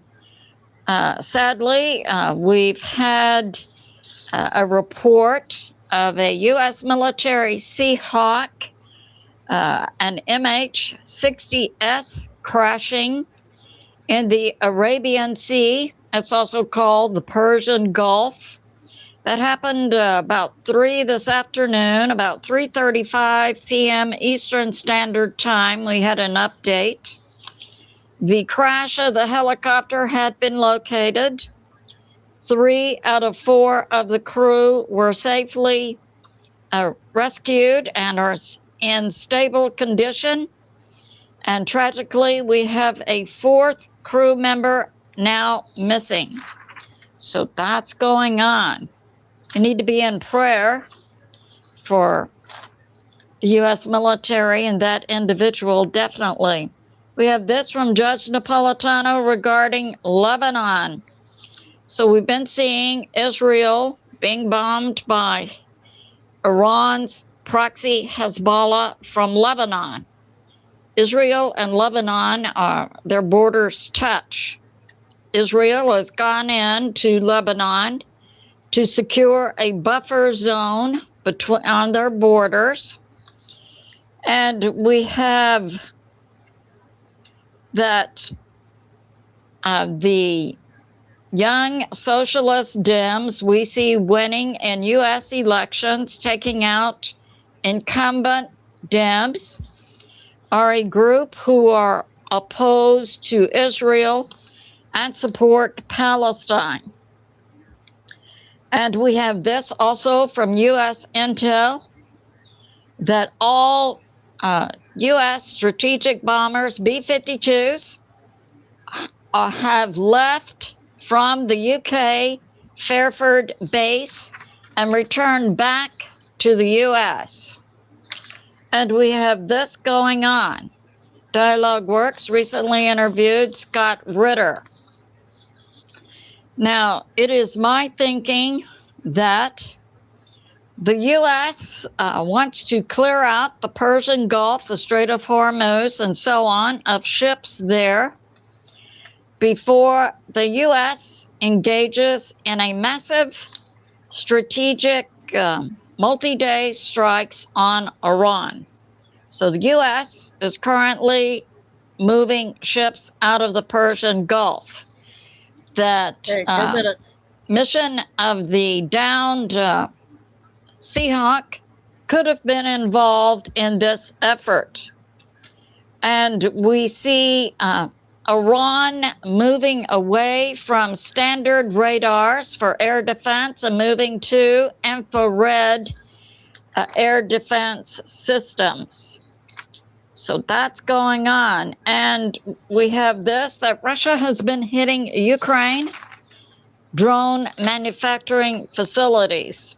We have this from Gray Zone, Max Blumenthal. In the past 24 hours, Lebanon government has signed an agreement with Israel, allowing Israel to occupy the buffer zone between Lebanon and Israel. And it's believed this is an open-ended agreement, meaning that Israel could indefinitely occupy the buffer zone. Now we'll move to Ukraine, Russia. From Alex Cristoforo, we have this, also about the Middle East, that Iran has been a no-show to the meetings in Doha, Qatar, between the U.S. and Iran, but is believed to be planning to send individuals either Wednesday or Thursday. And that the mediators for this meeting between the U.S. and Iran are from Qatar and Pakistan. And we have this, that a Ukraine military general, head of the Ukraine military, Skarsky, says that Belarus has not removed any radars along the border between Belarus and Ukraine, as had been reported by Zelensky. And recall, Zelensky had a serious assassination attempt made on himself yesterday, involving 7 Ukrainians, 1 from the Ukraine intel, 1 and 6 from Ukraine military and government. That happened yesterday. All 7 were identified, shot, and executed. So Zelensky is today just off of a recent assassination attempt. Now, Skarsky, the head of the Ukraine military, is refuting what Zelensky said, 24 to 48 hours ago, that, so over a week ago, Zelensky said Belarus had to take down their signal communications along the border between Belarus or Ukraine, implying that Ukraine would then hit Belarus. The week is up. And Zelensky came out and said Belarus was taking down the radar systems. And now Skarsky comes out today and refutes what Zelensky said yesterday. Skarsky says, no, Belarus is not taking down those signal radars. We see Russia continuing to hit gas stations inside Ukraine, taking gas availability away from the Ukraine military logistic routes. So that's going on. Ukraine now is having rolling blackouts. In the past, Ukraine could get help from Europe, but Europe now gripped by an unusual heat wave and a dramatic drop in its availability of energy, is not able to help Ukraine. And we have this from Danny Hauppauge, who interviewed Larry Johnson, former CIA. It appears that Russia may be prepping to hit some European capitals in retribution for the European manufacturers of drones and missiles shipping weapons to Ukraine. This includes UK, France, Germany. And Larry Johnson points out that Europe is not in a strong position to face Russia militarily. They have no hypersonic missiles. They have no stockpile of missiles and ammo. And that Russia is not making threats. In other words, something they might do. But Larry Johnson believes it's good to pay attention to what the President Putin and government officials in Russia are saying to Europe, because Larry Johnson asserts they're not making threats, they will act. We have this from Enforcer. Russia is now mobilizing 1.2 million reserves. It's believed they will be in place by October. But Russia is now immediately mobilizing an additional 500,000, believed to supplement the Russian troops currently in Ukraine or to act as a rotation troops. Currently inside Russia, there's a shortage of gasoline and diesel. Also, many ATMs are not working today in Moscow. We have this, that, Russia is going to immediately mobilize an additional 500,000. So that's going on. And we have this. We have also that Russia has officially and publicly made known that Russia has closed its railway crossings from Russia into Finland and the Baltics, Estonia, Latvia, and Lithuania. Russia has closed those today. So that's going on. We have this from New York Prepper and also U.S. Intel that Russia will hit Ukraine within 3 days or 72 hours. And this was put out yesterday, June 30. And it's believed that Russia will hit Ukraine with an experimental new weapon. We have this from Military Summary.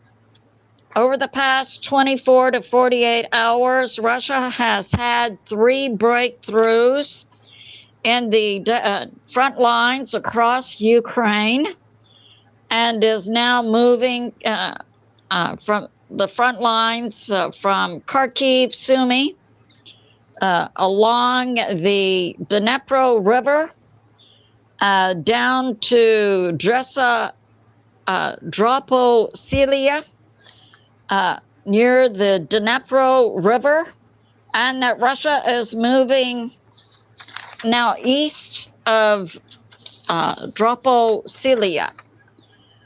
And Russia takes more land in Kramatorsk, and also in Slavyansk.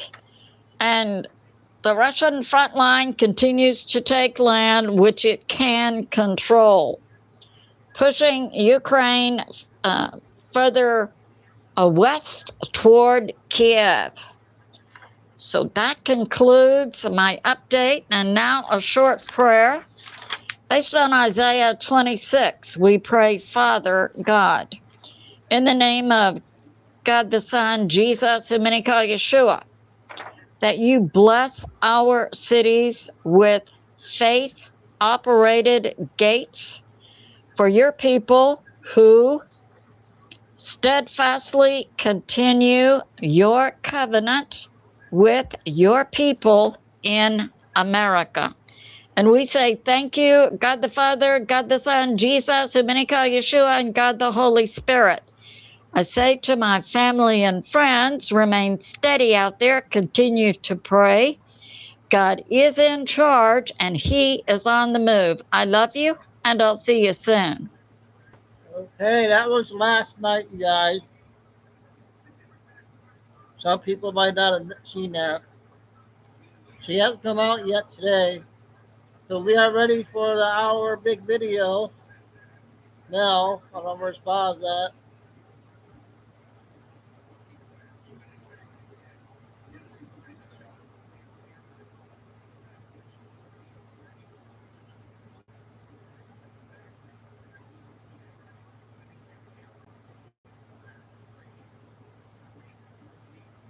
Here we go.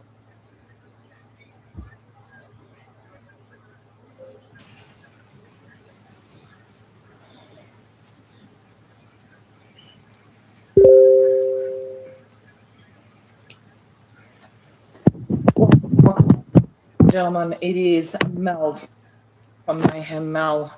We have a big show today. If you haven't already seen all of the updates out of Canada and of course that of South Africa I just posted, please note that these are not just for those countries.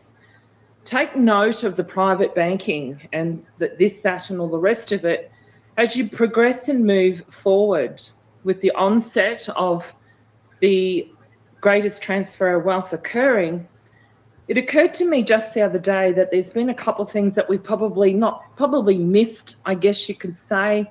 Have we missed them, or were they just, we were blindsided on this one in particular? We don't often talk about foundations.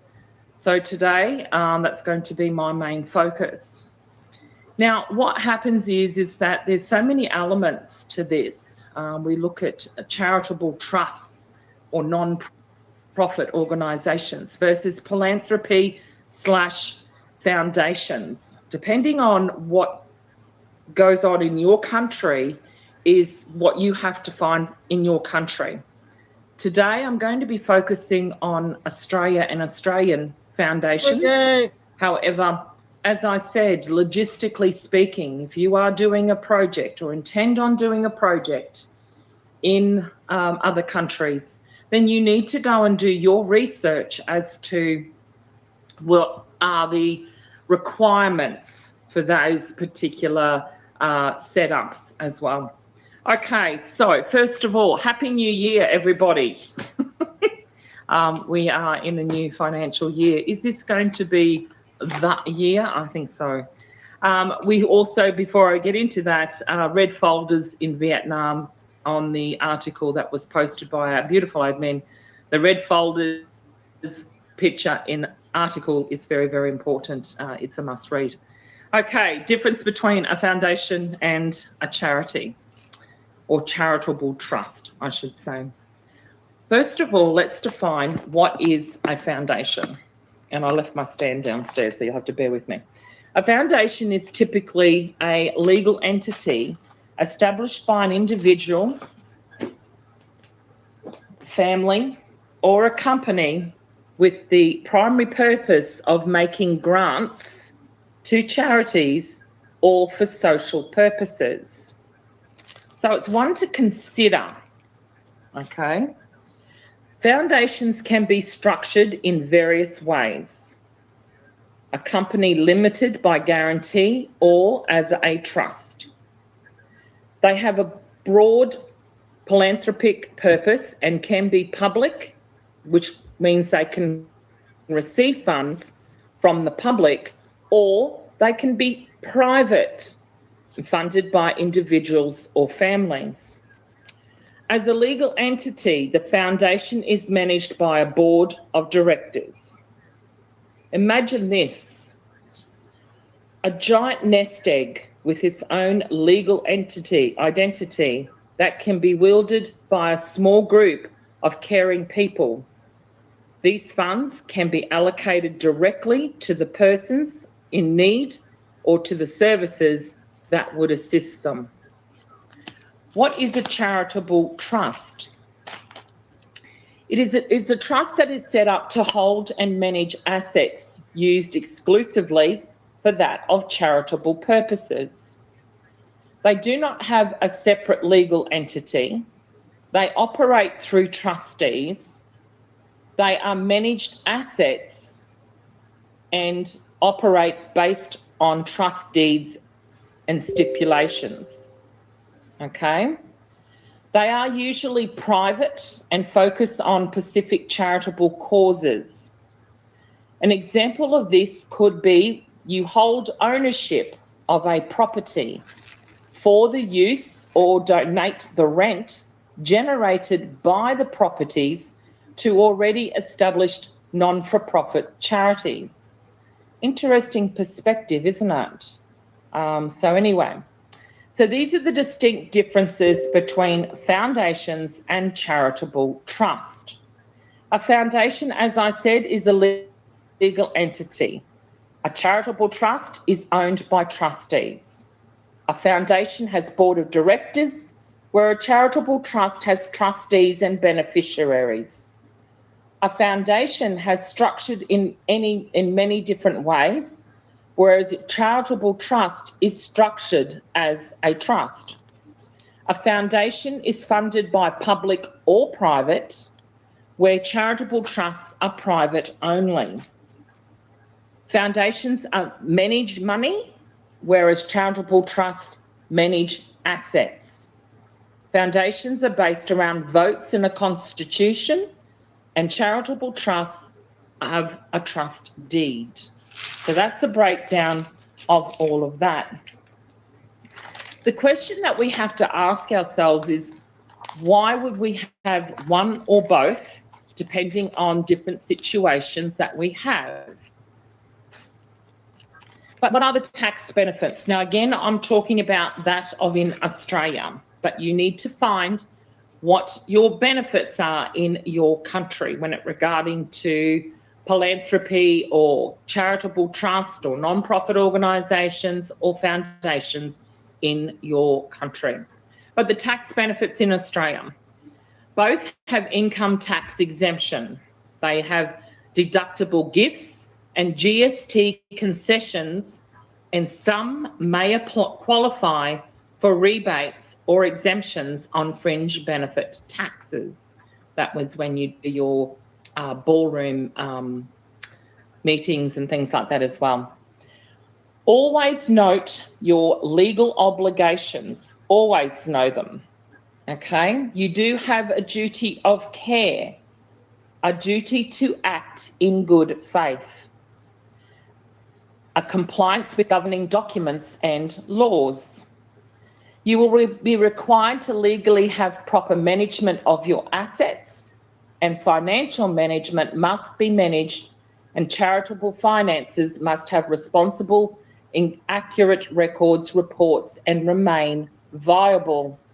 Now, this is not coming from me. This is the links that I will put out after the show, that your charitable organisation, whether it be a trust, a foundation, or philanthropic, or you're giving away your money, you still have to remain viable, okay?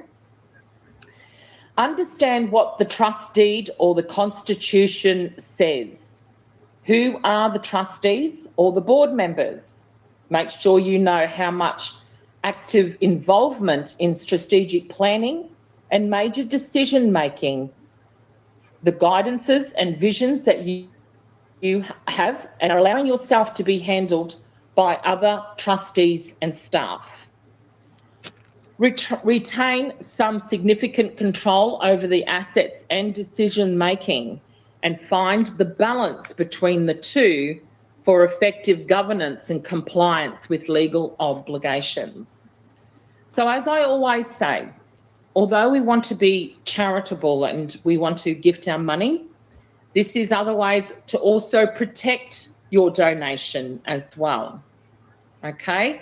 So something else to think about, ladies and gentlemen. As for all the news, well, the news says it all, ladies and gentlemen. It is total mayhem. It is total chaos. Now it's over to you. This is your Q&A, and I believe Don Scott was the first one to put his hand up, he or she. God's Elf, how are you this morning? Would you be able to record straight? Is it Don Scott that is up first? I'm doing great. For those of you in the chat, please wait for your name to be called. Don't open your microphone, because if you open your microphone, I'll red mute you again. Please wait for your name to be called before you open your microphone. Don Scott, do you have a question for Mel?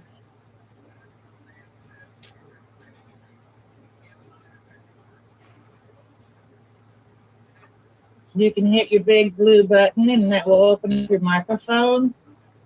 Right now you're white muted and we can't hear you. You need to hit your big blue button to open up your microphone.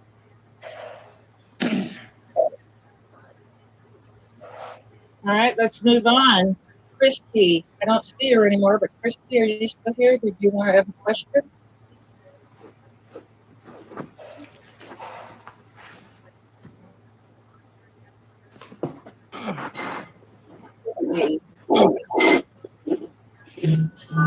Carrie Anna, did you have a question?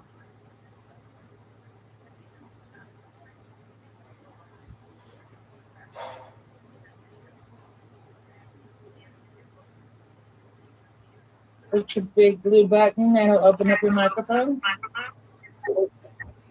There you go. No, I don't have a question. I don't know how that got on there. Sorry. Hello, Carrie Anna. Well, at least you knew how to unmute yourself, honey. Oh, dear. That's okay, Carrie Anna. That happens. That happens. Yes, that happens. TBJ02, go ahead. Hello. Hello. How are you? I'm doing quite well. I'm sorry that Australia lost to the United States soccer team. So it's predicted 1-0, so don't apologize. Well, I have a quick statement to read on something I was listening to this morning. Yes. It says Sunday, July 5th, 2026, final stages of the transition to the new financial system completed. People will begin to access their revalued currency and debt relief programs. Monday, July 6th, a new era of freedom and prosperity officially begins. What struck me about this as I was looking at this morning is that this post, if you look in the, you can't see it, but at the 10-minute, 10-second mark, John 10:10 says in the Bible, the thief comes only to steal and kill and destroy. I have come that they may have life and have it to the full. Other versions of the Bible text says life in abundance. What is the likelihood that this slide was posted at the 10-minute and 10-second mark and the connection How's everybody doing? Everything okay? life in abundance, which is what it says is going to happen on July 6th? I'm just putting it out there, as you would say, Mel. But I do have two questions. The first question is, what currencies do you expect in the second basket? And related to that, what is the timing between the first and second baskets of currency in the RV? Okay. So let's go to July the 5th and 6th to start with.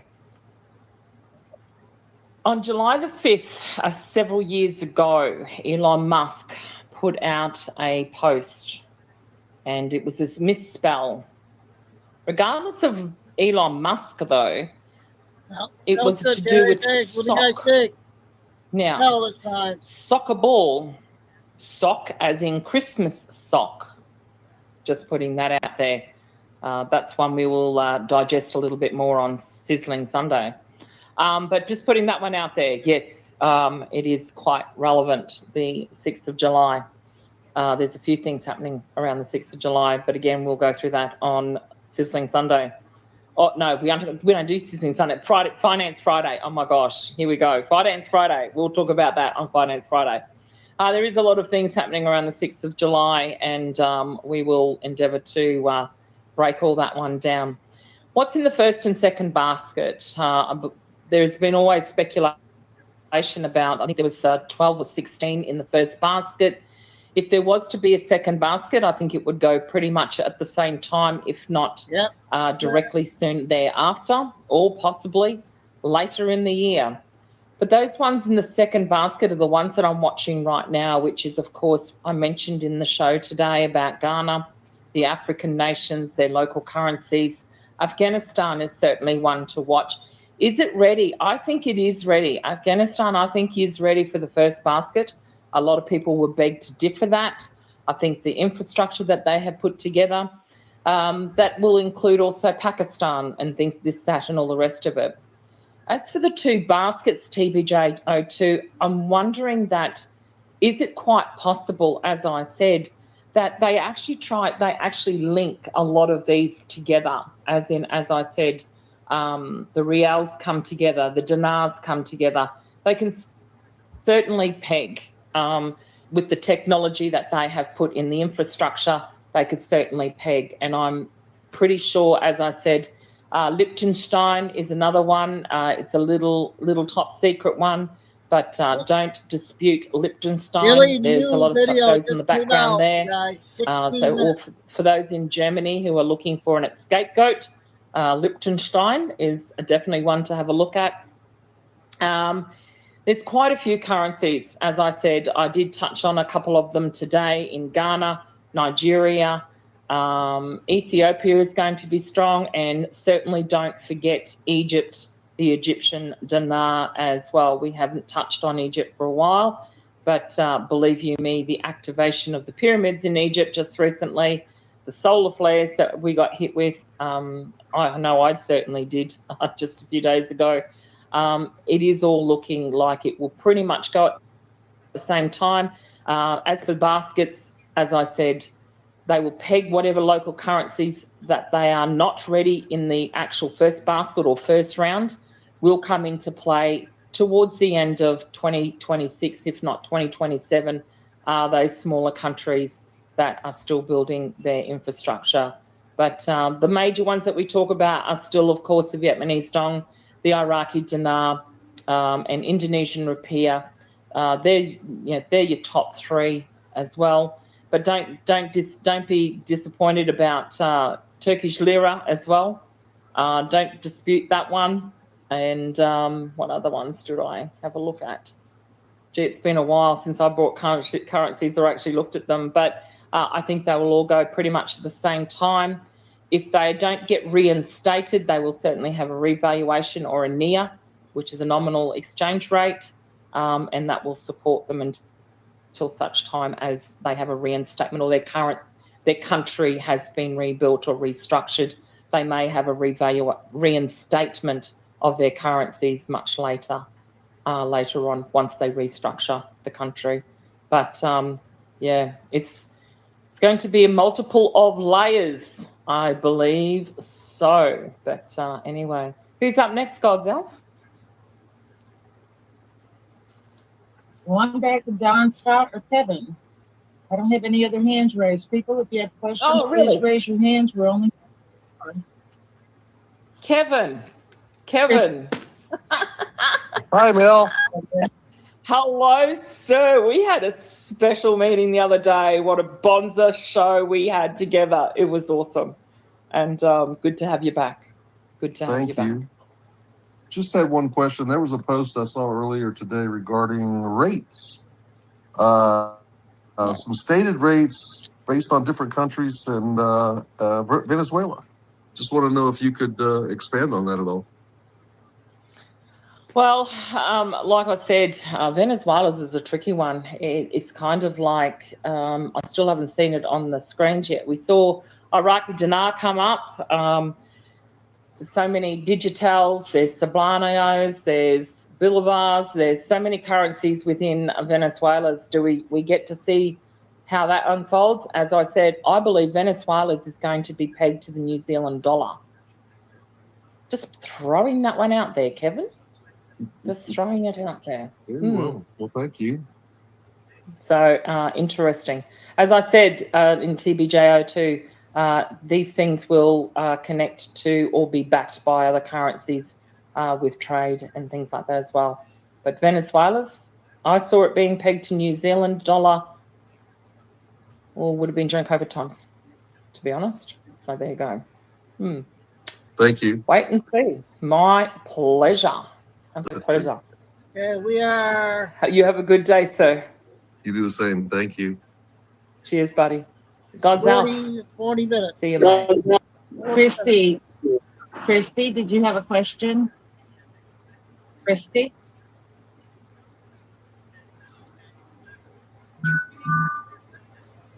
Guess not. I have a question. I had somebody contact me and say that they had heard that people in Australia were already getting some funds. Have you heard anything about that? Nope. Well, it's definitely not me. I don't get funds. No, I have not heard of anyone specifically in Australia at all. But if there is, congratulations if you have. And yeah, if they have, then yeah, it's all good. So, but I haven't actually heard anyone in Australia receiving funds at all. But keeping a very low profile at the moment. So my focus, I need to get over the Starseed Sashmo, I don't know where you went. You were here a minute ago. Did you have a question? Where they went? Coach Kathy, 1111, come on up and ask your question. All right. Can you hear me okay? I certainly can, Coach Kathy. 1111. Yes, 1111. Yeah. How are you? You unmuted yourself and muted yourself at the same time.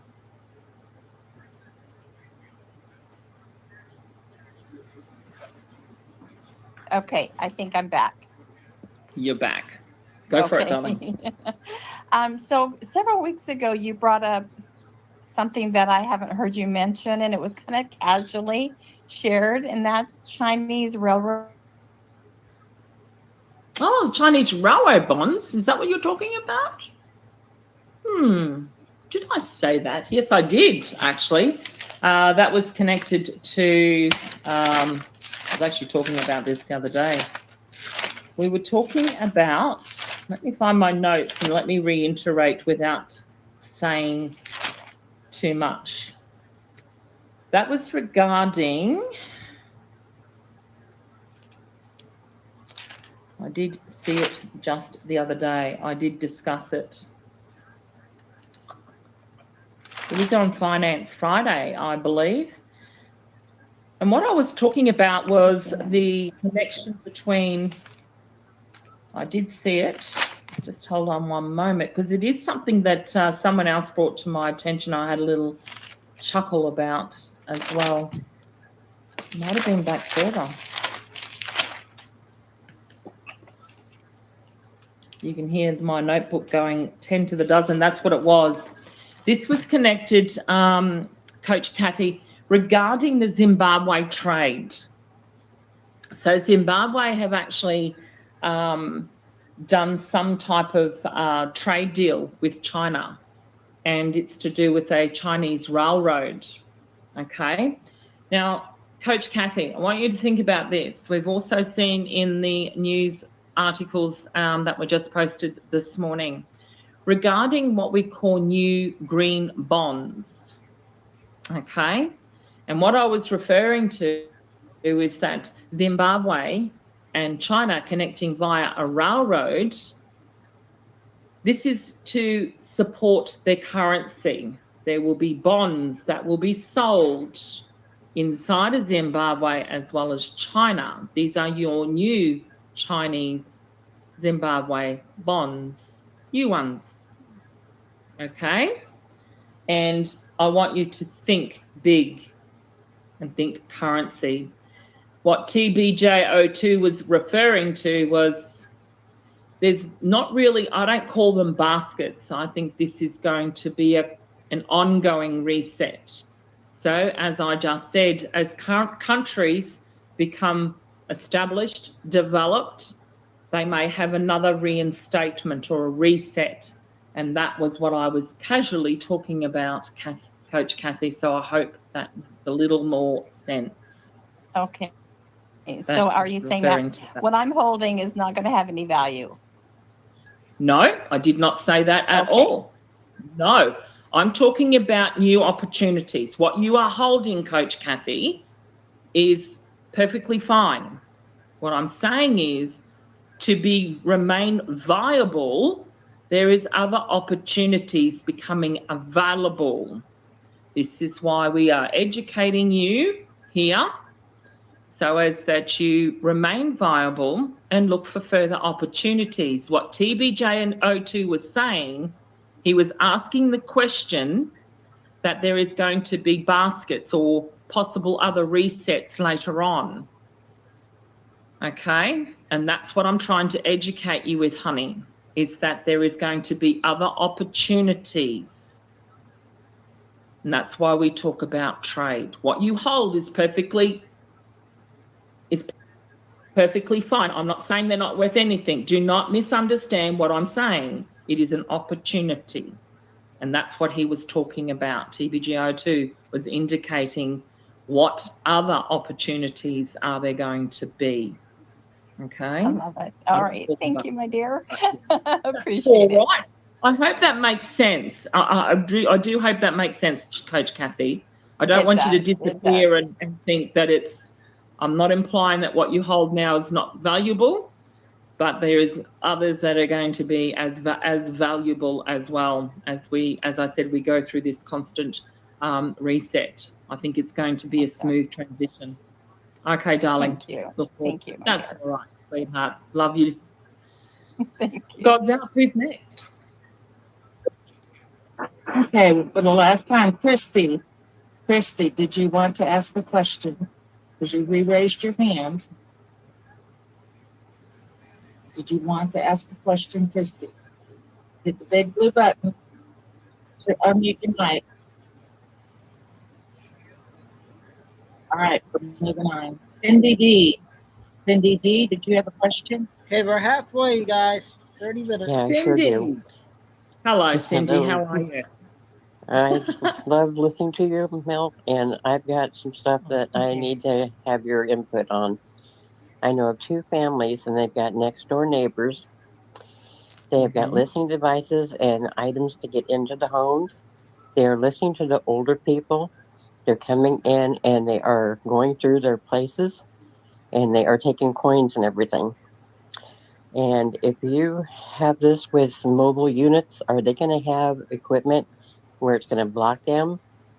And is this going to be something where these people will be gone before this all happens? Just some questions for you. Yeah, no, Cindy B, I want you to stay on the line for a little bit. I believe Cindy, right now, that they are going through the final stages of these cleanups of these little shysters. Okay? I believe so. They will be fully protected, as I said. Those who have the mobile services will have extra safeguards. Okay? And in so many different ways. All right? Because of the biometrics and things like that as well, they will use those biometrics, and they are their biometrics.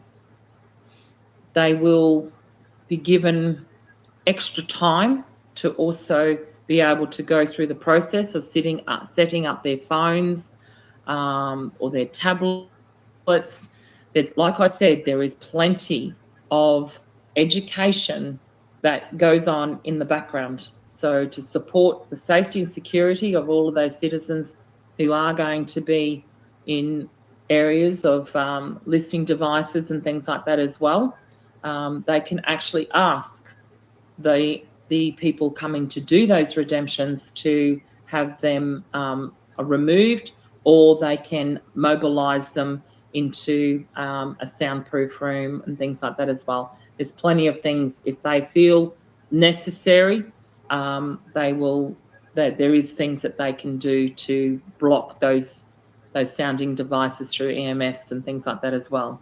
So Cindy, all I have to do is make sure that they ask for that to happen, and that can certainly be arranged. But as for the last bit of nefarious stuff going on, believe you me, I hope and I pray that this is what I'm seeing in the background is that this is the final cleanups going on. So yeah, so all the very, very best to Cindy. God's Alf, who is next? TCM. TCM. Hello, Mel. Love from New Jersey. Hello. How are Hey, you? how are you? I'm superb. New Jersey, what's going down?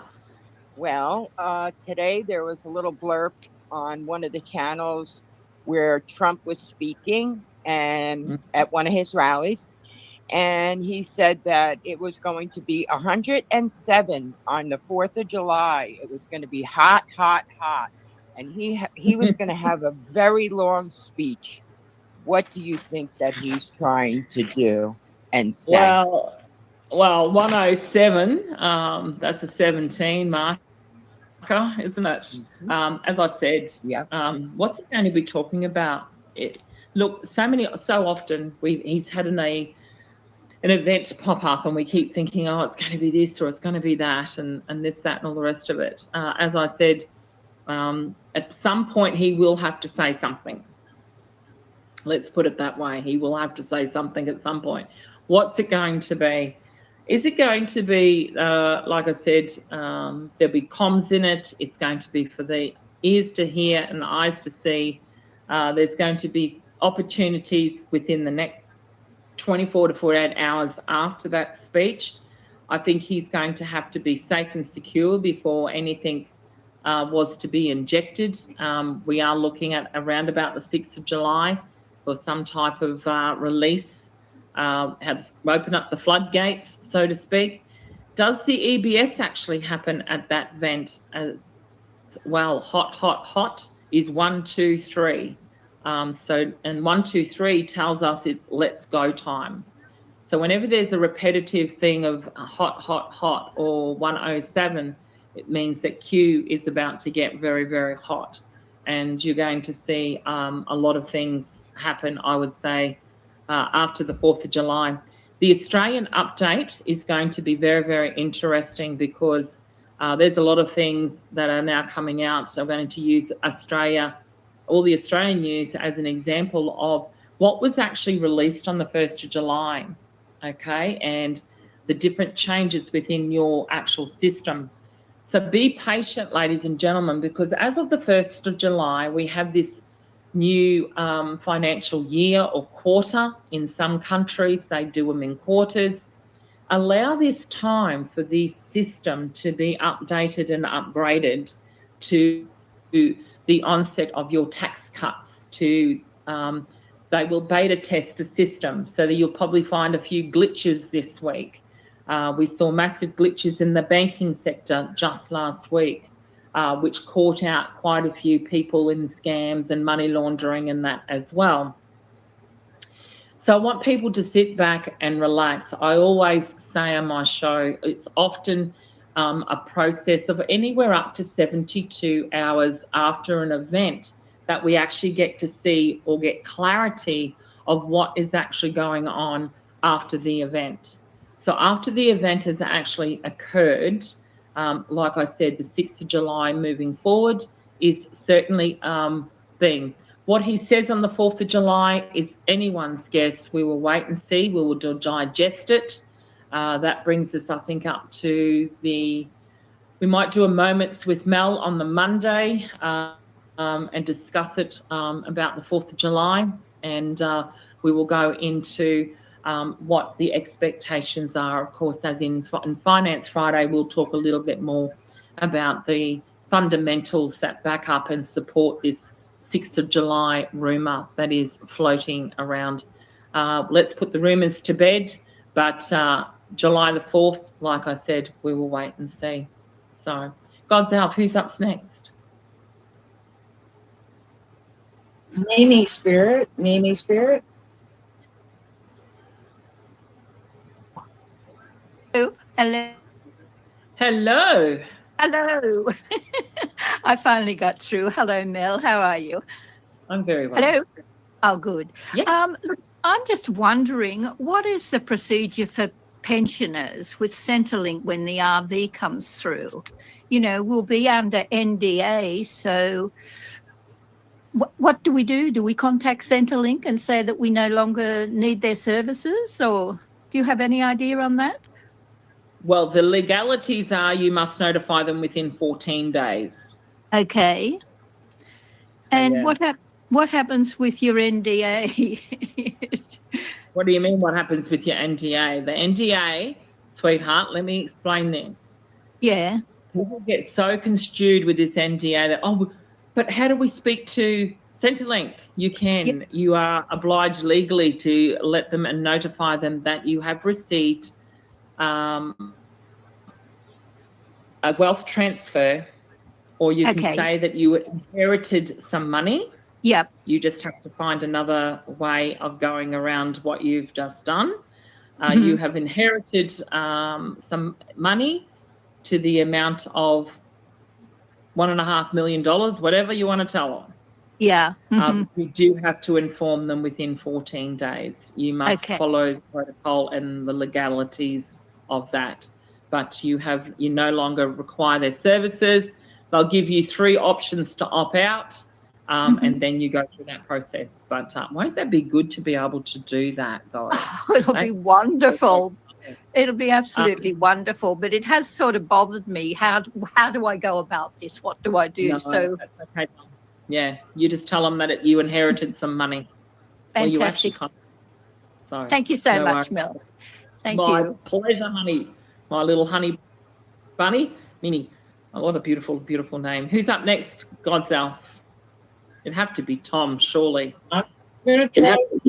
No, I'm gonna try Starseed Sashmo again. Oh, okay. Starseed Sashmo. Okay. Hi, Sister Mel. How are you, darling? Oh, I'm very well. You? How are you? Very well. I'm good. Firstly, I have to apologise. I know you did a DM on me on Telegram. I saw it about 2 months later, so I did reply. My apologies. I didn't see it first off. So that's an FYI. So exciting. Just a little question, Mel, on pre-flip, post-flip, obviously, but always at that talk about pre-flip, and I see that as the RV. Is that still the model, that there is a pre-flip before the post-flip? And again, just to explain the difference between the two, can you elaborate a bit about that? Yeah, I will. I will elaborate on that one. As best you can, you know what I mean? If I can. Yes. Let me work on that one, and I'll put a voice message up later because post and pre, geez. You certainly, you get me into trouble last time you did that too. So anyway, we will talk about that one. I'll have to reword that one. It's kind of like the railway bonds, bro. I'll have to, work around it. But anyway, God's Elf, who have we got? Oh, New Jersey, come on in. Yay, here he is. I saw him in the house. Hello, Tom. How are you? I'm good. Good. Hey, so fan favorite Judy Shelton has been back in the spotlight. 3 years ago, she had a tweet engagement, and Rish Ake wrote, 1971, Nixon abolished the gold standard. 2024, we reintroduced it, ? Absurd Nerd wrote, July 4th, 2026, stay tuned, ... Judy Shelton wrote back, yep, with an exclamation point. Now that was back in 2023, 3 years ago. And we know that Judy Shelton, she wrote letters back and forth with President Nixon about monetary policy, and she was very instrumental with Nixon on educating him on monetary policy. So yesterday, our fan favorite Judy, she tweeted from the Treasury, great event yesterday at the Treasury with wonderful friends. She was wearing a special conference VIP badge that had returned to USSA. USSA, my understanding, is United States of Sound America. Then Trump yesterday, he posted a Golden Eagle gift on the White House, right? And we know after World War II, many veterans posted eagles on their garage doors or on their houses when their mortgages were paid off, aka debt-free. And today, we saw the Trump coins come out. And the 1 ounce gold Trump coin was listed at $11,999. Then they had a 1/10 ounce gold round for $1,500. And we saw last week, I believe the U.S. Mint had the Liberty Bell at $19,600 for a 1 ounce gold. In light of these events, how do you see gold and silver revaluation aligning? Okay, stay right on the line there, Tom. Do not mute yourself, and God's elf, don't mute Tom, because I'm going to ask you a couple of questions. Let's go back. Judy Shelton in 2023. Yes, she did put a post up regarding July the 4th, 2026. Did it happen in 2024? Yes, it did. Well, it was meant to happen in 2024. In fact, only yesterday I actually spoke to a group and said that this was actually supposed to happen 2 years ago. When we thought it was going to happen, it was supposed to happen, but they pushed it back. That's the first thing. Yes, she was in. Nixon was actually forced to take us off the gold standard. It makes sure that we understand that side. Did you know that, Tom, that Nixon was actually forced to take us off the he was actually manipulated to do that?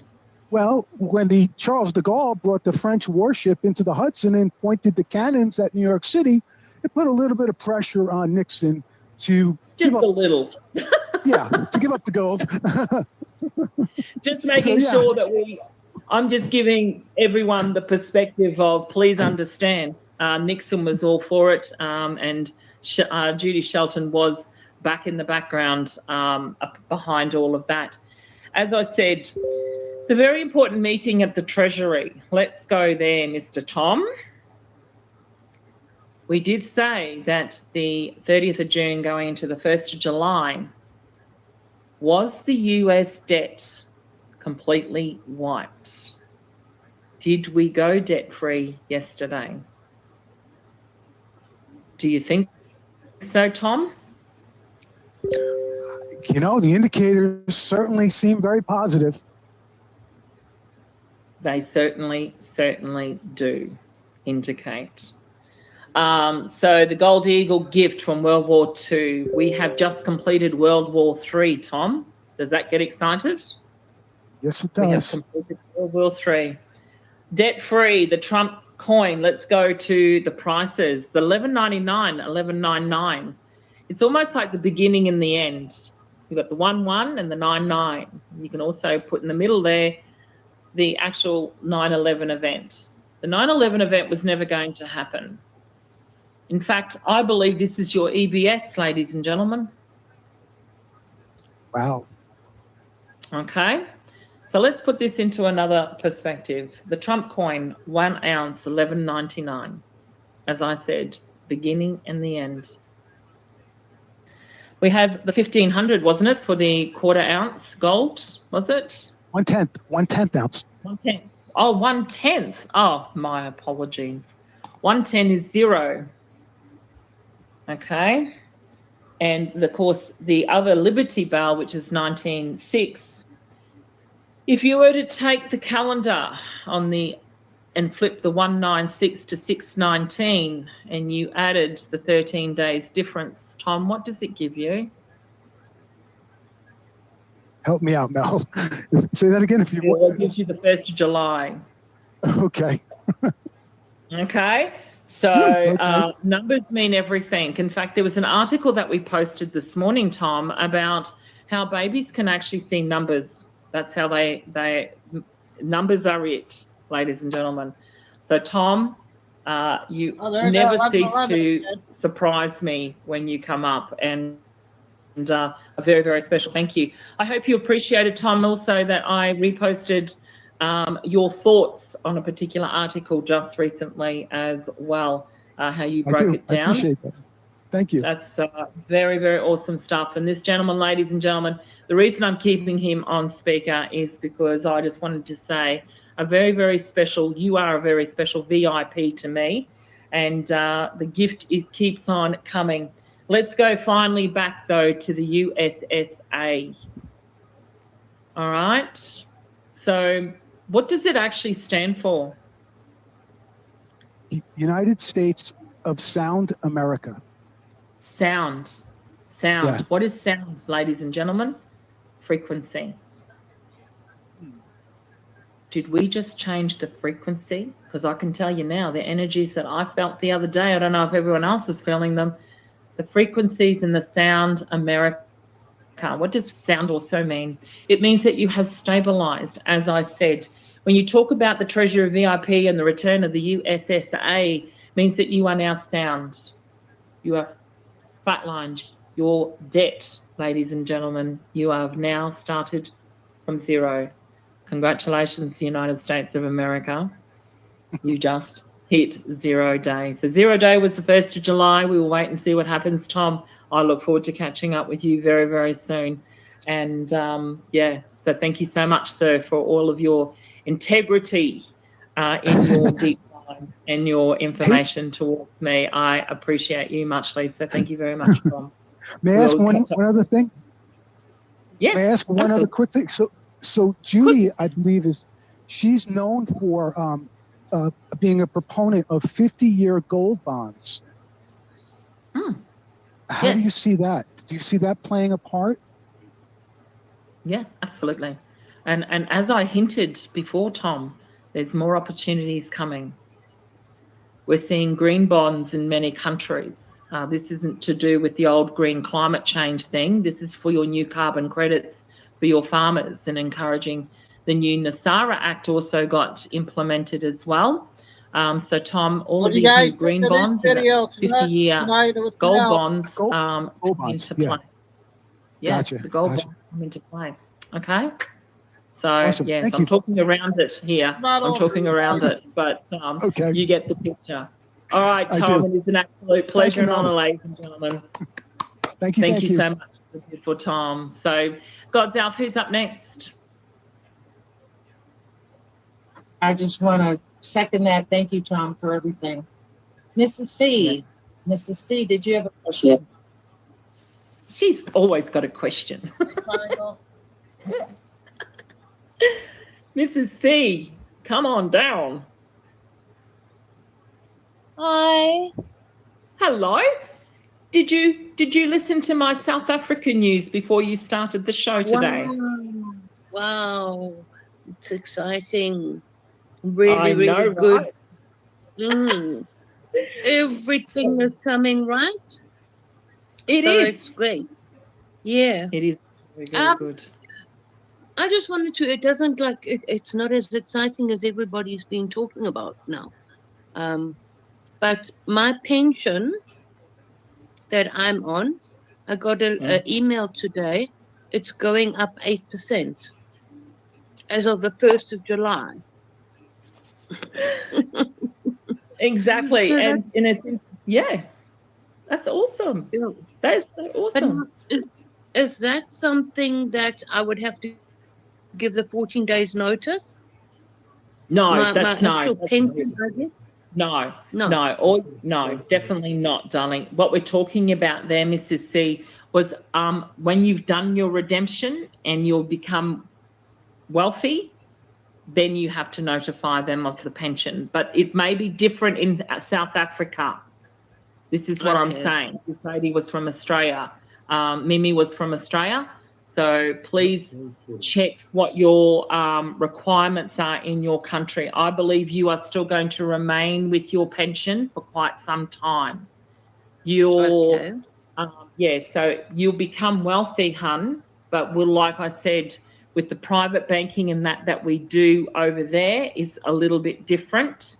I believe you will still be able to keep your pension, but we will do that when we come over to Africa. We will go through and make sure that we do everything above board when we come over. So, okay. Okay. Another thing that I wanted to ask you is, I think I told you there's a lady that is asking me for advice on certain things because of being here in South Africa. Now, Yes. she's got Zim bonds. Yes. And she's been told she's got to go to Dubai and everything to cash it in and everything like that. She doesn't know, she doesn't understand totally what's happening. And there's also a language barrier. Could you maybe explain the process of those now, and so I can tell her to listen to it? So this is a lot for her, not for me. Well, like I said, I believe I spoke to her just yesterday. We actually connected. I did get to speak to her yesterday. What I will explain, Mrs. C, is that what I did explain to her. So, ladies and gentlemen, with people who are in countries such as South Africa and Africa, have a very, very strong issue with when it comes to the amount of corruption that they've had to live under. It's a bit different to us in the Western countries. We know and understand our fraud, but this is next level when we're talking about countries such as Africa. People in large groups who are holding bonds and that, are they going to be going to a redemption centre? Are they going to go to Dubai? Do they require an offshore account?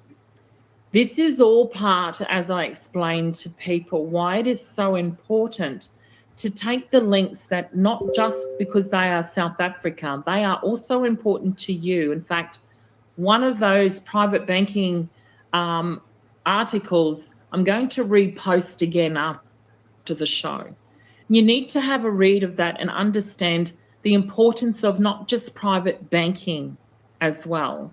Understand what private banking is in your country, what services are available to safeguard you. It reminded me when I was talking to this lovely lady, Mrs. C, that I was actually talking to her also about little things like your phone number and perhaps changing your phone number to be a private number.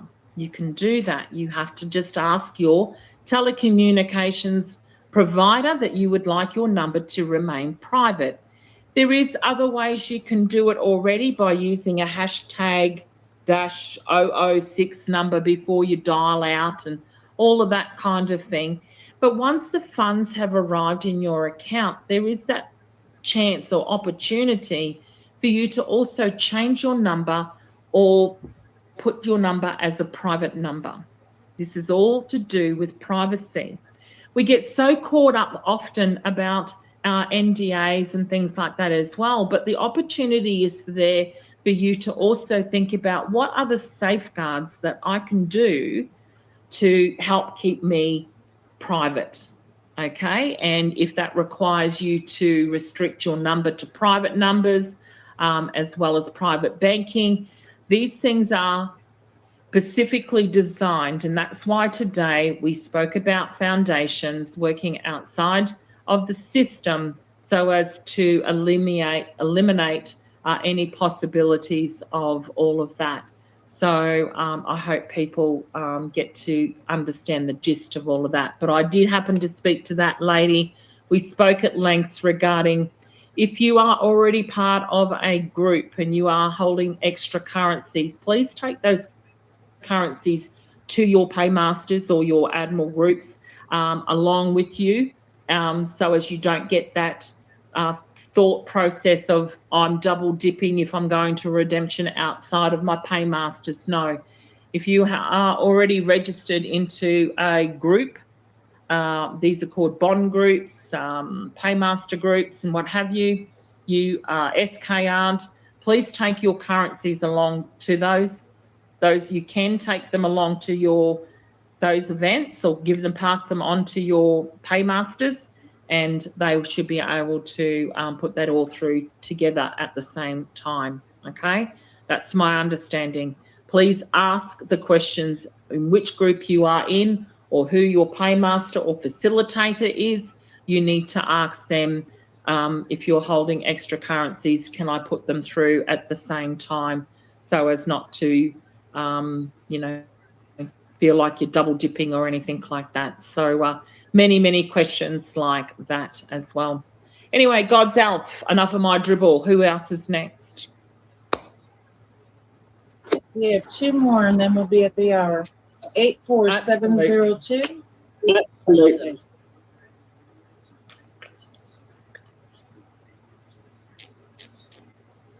Eight 4702. 84. All right, Corvette Lady, did you have a question? Corvette Lady?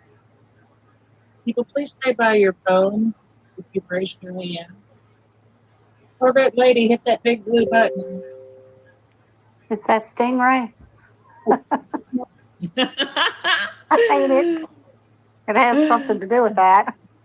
Absolutely. That's okay, Stingray. How are you, darling? I'm okay. Thank you, sweetheart. Hey, okay, the Gold Eagle is also on the U.S. debt clock. And then it says, beside it, it says like Jubilee and then the Great Wealth Transfer. So do you think that's going to happen like this year? Oh, 100%, baby girl. A lot of people are already, Stingray, look, a lot of people are saying, oh, it's not happening until September, October, November. A lot of people saying, you know, 2027. This is an ongoing process. It's going to be a step-by-step process, my darling. And as I always say, ladies and gentlemen, is it going to happen the way you think it's going to happen? Probably not, but it is happening. Understand that. It is happening. And as Mrs. C even suggested, the news that is coming out of South Africa, they have got massive amounts of the most I tried calling you. huge protests are going on over there, and the focus over there at the moment is all the protests. What's the cover for everything else that's good that's going on in the world? And I recommend that everyone just take a deep breath, focus on these fundamentals as we always do, and know that in our hearts, it's our vibration that's going to create this energy and this frequency for this to actually happen as well. I hope people understand and realize that as well. But God's Elf, I think that is pretty much it. I think we've just about wrapped it up. And ladies and gentlemen, as I said, I do have the African links that I will place up after the show as well. But for now, it is a beautiful good morning, good afternoon, good evening, and a good night from Mel. We look forward to catching up with you very soon. Okay. I'm glad the weather wasn't too bad today. The humidity was down today. Oh boy. All right, well, we got our next one. Is Billy Bean's new video out. 16 minutes. Thanks, Maria.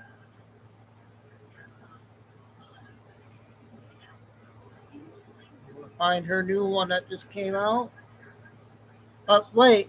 I want to play this one here real quick. It's 8 minutes. Did anybody hear about this one? Data from all these companies that sell it.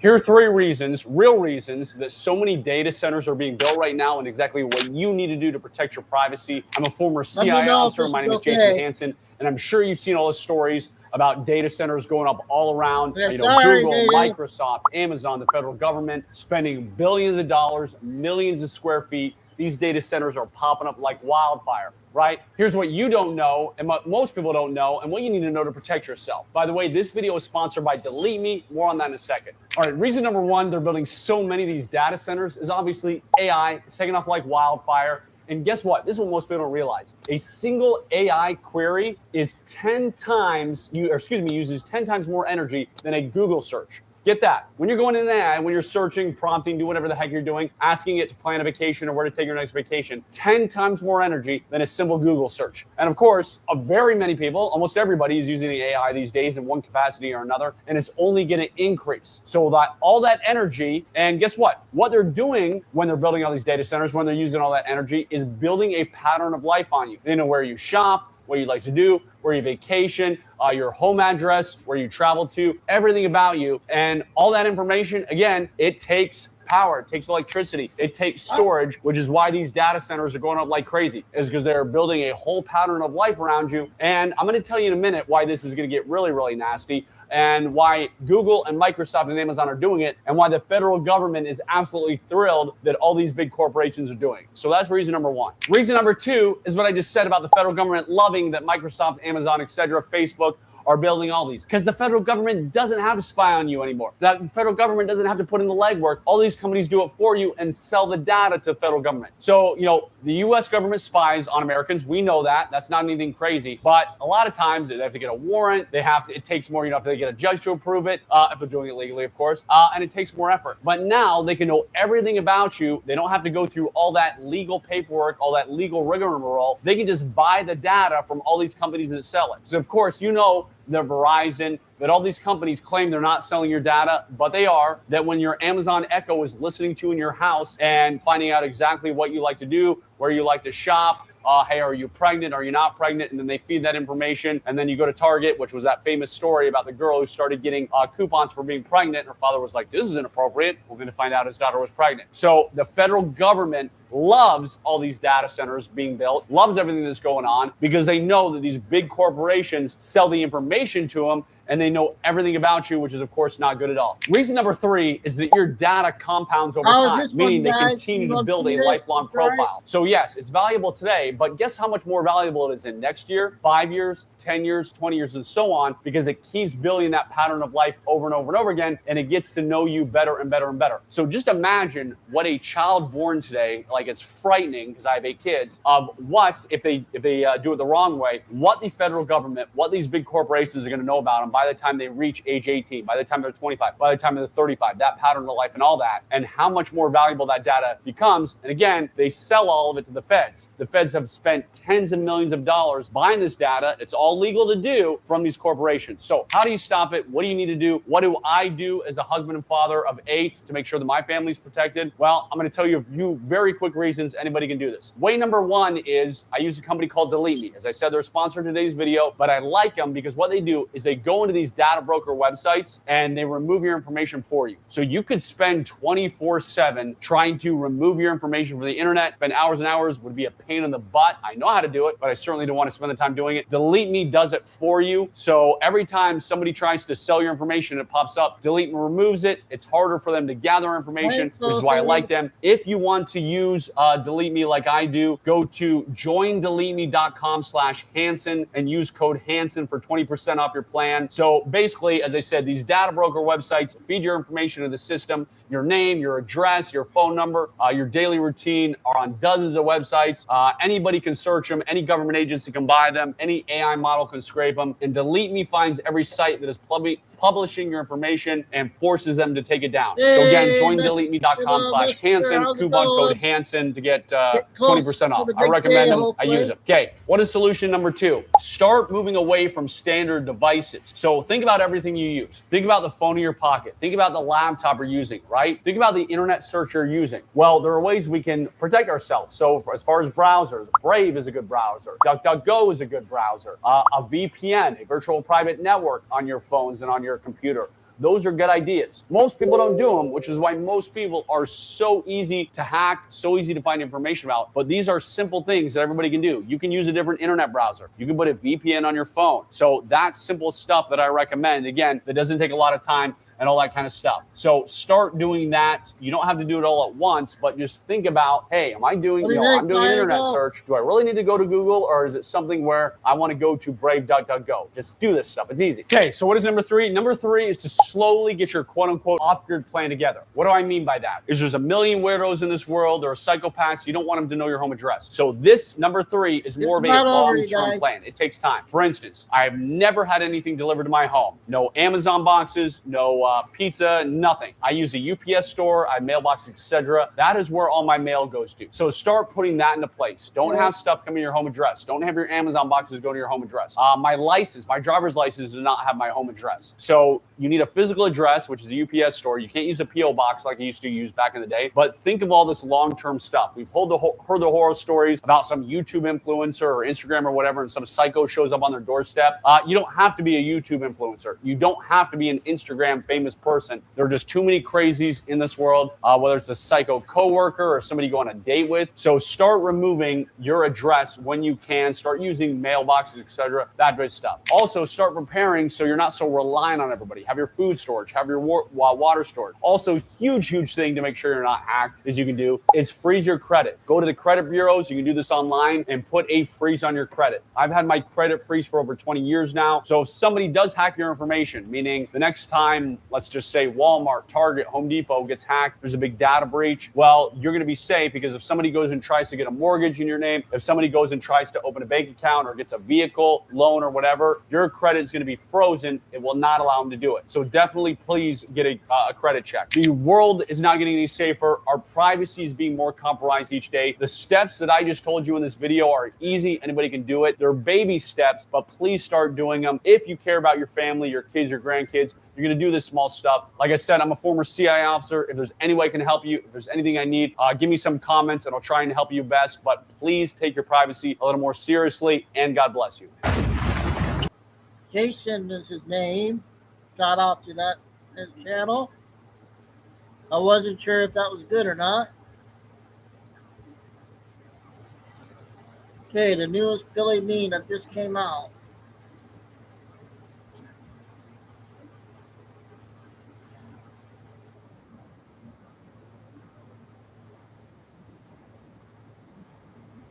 Oh.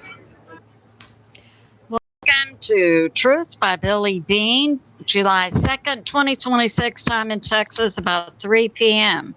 Some of the things we'll cover in this flash update. G2, geomagnetic storm, 3 CMEs.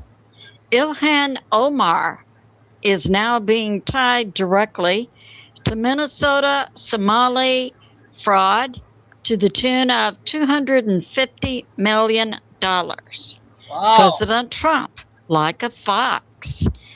And who in Iran does the IRGC not trust? And we have Russia and Ukraine trading hits. So let's get started. And thanks for like, subscribe, and share. So we have this from YouTube Space Weather Channel. 3 CMEs are headed toward Earth. In the past 48 hours, we've had something like a dozen small flares. That was following the June 30 X 1.1, and just hours prior to the X, we had a 5.8 M and several, smaller M-class flares. So we also had that new information from NASA NOAA that these flares are being projected as one toward the Earth, coming from 3 different sunspots and then coordinating and combining as single hits to the Earth. So in the past 24 hours, it's now coming out. We have 3 CMEs being released. And we're also hearing that the South Atlantic anomaly, now I've put this out before, so we have the U.S., we have South America, we have what's called the South Atlantic anomaly that had primarily been over South America. What the South Atlantic anomaly is a big dip in Earth's electromagnetic shield that lets in a higher level of radiation and plasma density energy, and so on, much closer to the Earth. I have already put out the new information believed to have taken place in the last 2 to 5 years, because I began looking at this in 2020, that the South Atlantic anomaly had split and was going over both Africa and encroaching on the U.S. and going over to Europe. So now we have information coming out. This is coming out from Ben Davidson's Space Weather YouTube channel. The South Atlantic anomaly has split. And now in this area along the east coast of the U.S. and the North Atlantic, we are receiving a higher energy impact from the sun. And this is directly impacting right now the ocean currents. And ocean currents modulate climate and weather. So what we can expect to see with the South Atlantic split directly impacting the Atlantic Ocean along the East Coast is a major change in weather patterns along the East Coast. Also, an uptick of earthquakes. Now, about 2 years ago, Mike from Around the World put out this new information that new fault lines had been discovered along the East Coast and primarily underneath New York and New Jersey. So we have that going on. So today, July 2nd through tomorrow, July 3rd, we could expect, according to NASA NOAA, a G2 to a G3 and also CMEs coming in for about 1 to 2 days. So that's going on. And now we have this. We have we're seeing unusual flares and energy on the Earth. We're seeing these CMEs coming off of the sun, sunspot numbers 4477, 4478, 4479. And the unusual sun activity is that these 3 sunspots appear to be linked, we would say magnetically, and then combining to project the CMEs. 3 CMEs have been ejected. So that's going on. We also have this from New York Prepper. So a good indicator of how intense a heat wave is how much it cools down at night. The human body needs to be, I believe, cooled down at night into the 70s.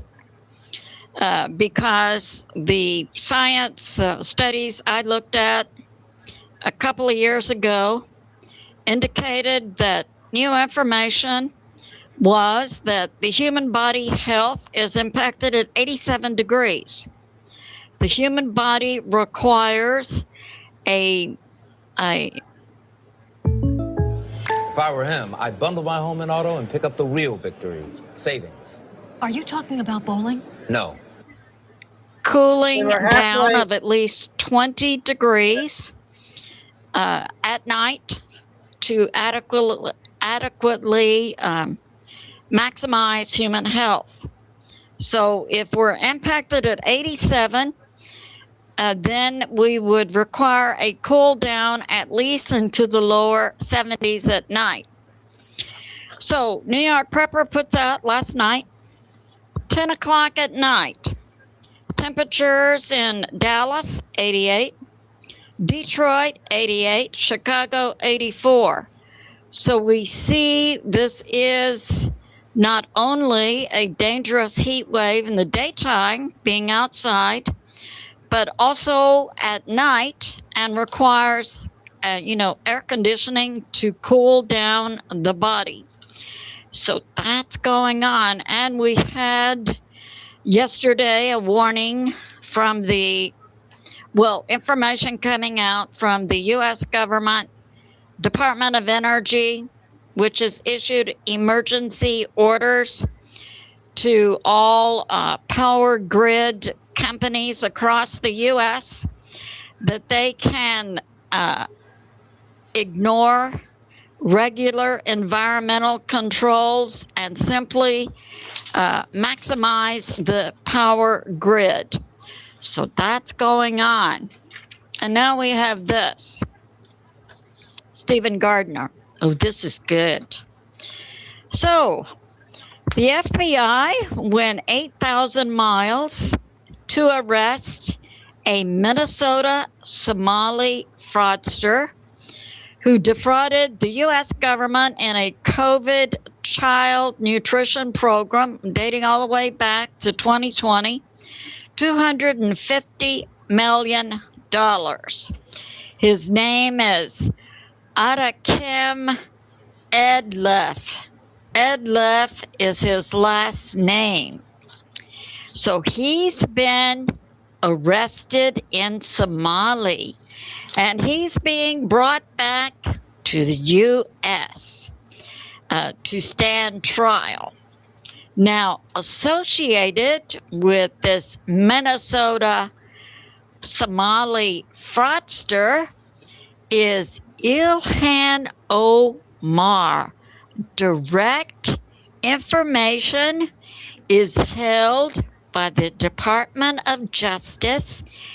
Emails between Edlef and Omar.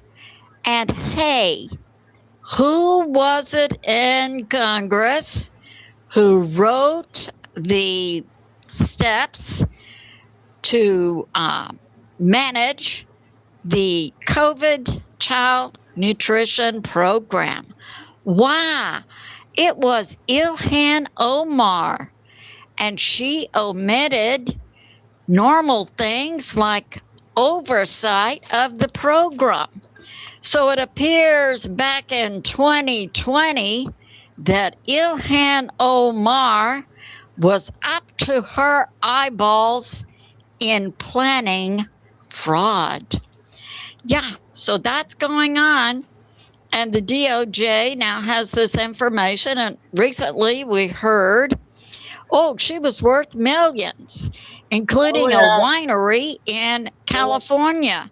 And the Muslims don't believe in consuming alcohol. So then Omar had a little problem. One, how she looked to other Muslims from a religion standpoint, and also how she looked to the IRS. So then it came out that she had claimed income and, other operating expenses on her IRS forms. But it turns out that the winery in California is fake. So then she has a few problems now, being directly tied to the $250 million fraud in Minnesota. And hey, just like yesterday, we had Vice President J.D. Vance making the same allegation in a public TV interview. So it looks like Ilhan Omar may be going down too. Isn't it funny how these things come around? I mean, the Bible tells us what you sow, you reap. So yeah, that's going on. And and I believe that story came from either Benny Johnson or Stephen Gardner. Those were my sources. And we have this from Enforcer. So we know a meeting's been going on in Doha, Qatar, with the one room with the IRGC, another room with the U.S., and then we have mediators between the U.S. and Iran from Qatar and Pakistan. Because, hey, the IRGC, they can't sit down at a table with the U.S. and talk face to face. Okay, I guess maybe it takes them a while to, for them to coordinate their lies. Okay, so that's going on. We do have those meetings going on.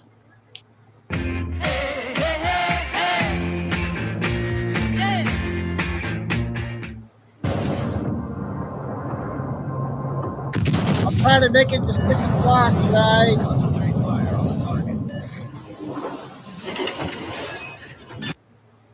And it's believed now that Go another 20 minutes. No clashes in the last 24 to 48 hours direct between the U.S. and Iran have taken place.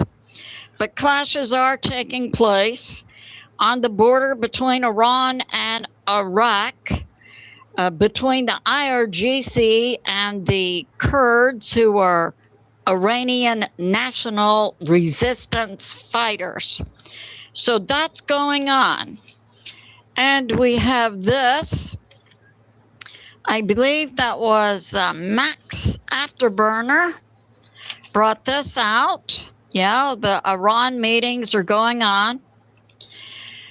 But that, I believe in March, the Israeli Minister of Defense, Katz, says that the Israeli target list included Ayatollah number 2, Mustafa Khamenei.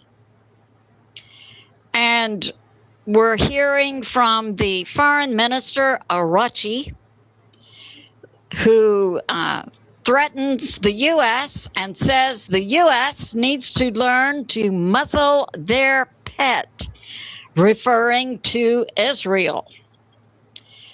And we have this information, July 1, yesterday, through the Strait of Hormuz came 35 ships.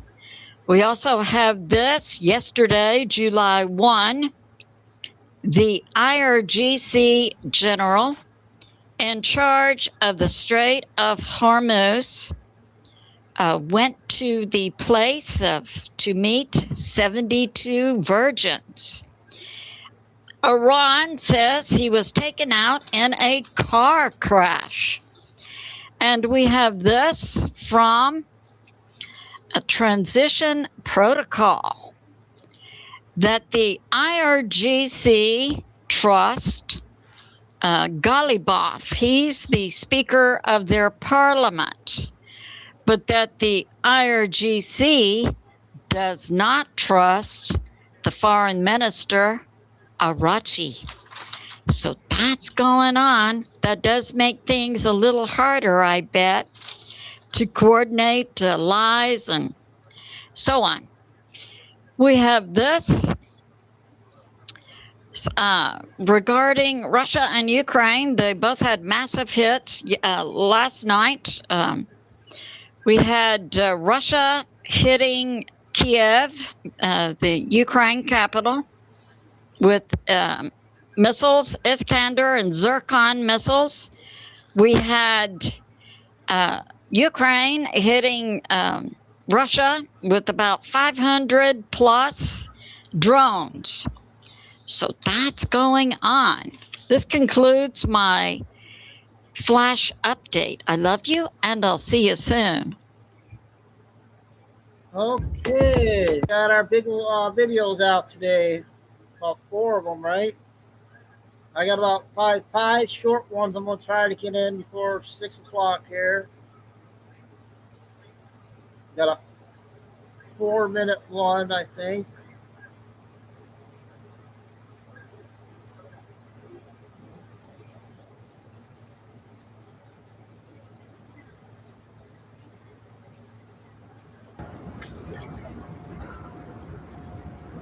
This is they're arriving here for the 4th of July. You guys see those?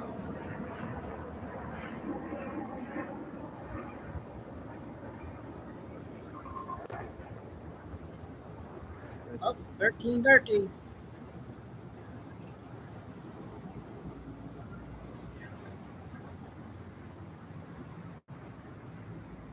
Oh, Fox News is just put up Omar or Fox Business.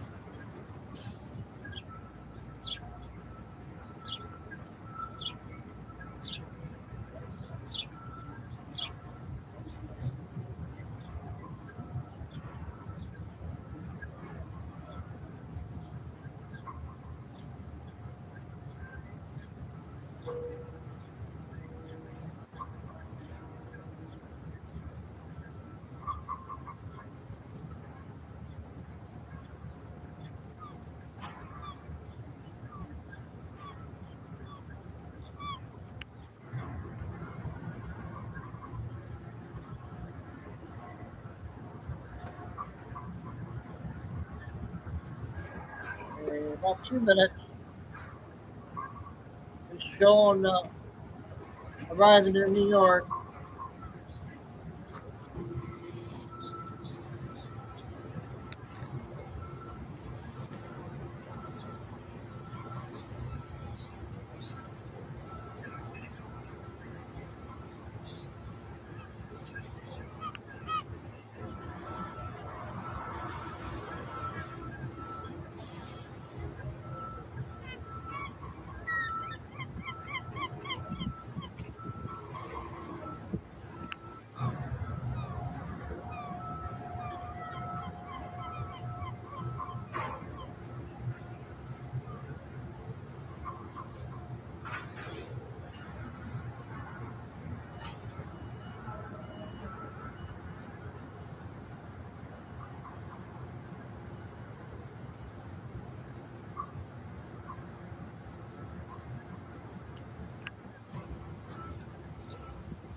Okay, that's not on that.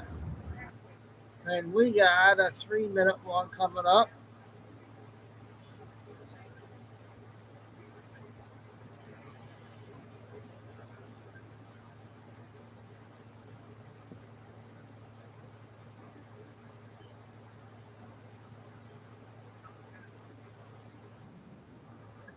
Guess who? Hamas before. They're a middleman. No, we have. I'll be shocked. I'm a United States But money senator. from Israel No, through. I don't believe that. Yeah. I just don't believe that. Maybe I know not, there's then. stories, but I just don't believe that. The last Because two I've I been want to to Israel. finish I've off talked with to the Derek Israeli Johnson. people. They don't want to be at I war. think they're about 4 minutes. Then why are they at war with everyone then? It feels like over Well, there. they're at war with Hezbollah to the north because Hezbollah keeps shooting missiles at them and digging tunnels, and they're terrorists. And they're at war with Hamas because Hamas attacked them, Yeah. and until they took out their missiles, kept shooting missiles, and they're at war with Iran because Iran is behind all of it. And I wish we didn't have to do any of this, honest to God. I've talked to President Trump about it. He doesn't want to be in conflict with Iran. But we cannot let them have a nuclear weapon. We cannot. These people are stone cold crazy. Yeah. I guess it's tough to say. I think when you see like videos and stuff online, it makes you just see like, I don't know. It just makes your heart hurt. Like, there was a report the other day in that UN report that there was like a 14-year-old kid who they shot, and then they just stood around and watched him bleed to death. And when his mother tried to come to him, they just like would shoot at her. And then these soldiers just stood around and watched him bleed to death. And it's just kind of I heartbreaking. know, it all breaks your heart. And that's why you don't want to have to go to war. But put yourself in the president's shoes. Our intelligence, here's what our intelligence showed. and I've seen it. It's classified, but I've seen it. But I can give you a general outline. Our intelligence showed that Iran was building up its missile capacity, both ballistic and cruise, and they were going to compile so many missiles and drones that they were going to turn to America and Israel and say, we're restarting our nuclear weapons program. And if you try to stop us, we're going to destroy the rest of the Middle East.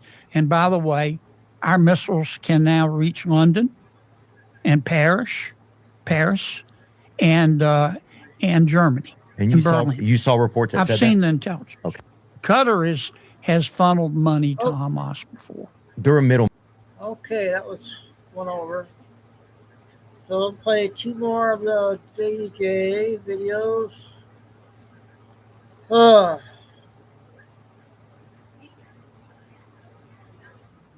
don't think we played these yesterday, did we?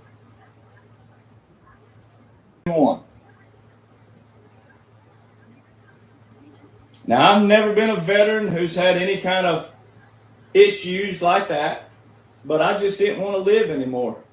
And I asked God to take me. I asked God to take me on the night of November the 7th, 2021. Just simply praying to God, not praying like Christians pray. And oh, holier than thou, they don't even pray. But I said, God, I just don't want to be here no more. There's no purpose for me here. I'm out of the military.